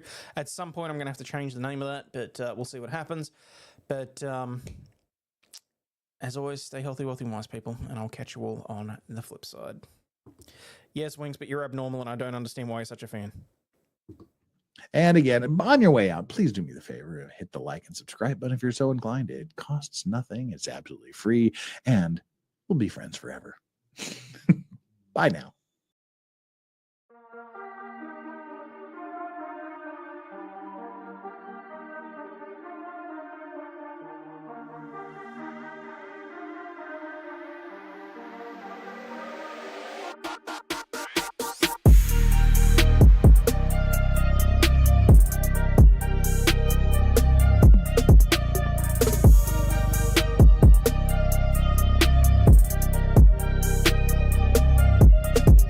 This shit, I'm out. Fuck this shit, I'm out. No thanks. Don't mind me. I'ma just grab my stuff and leave. Excuse me, please. Fuck this shit, I'm out. Nope.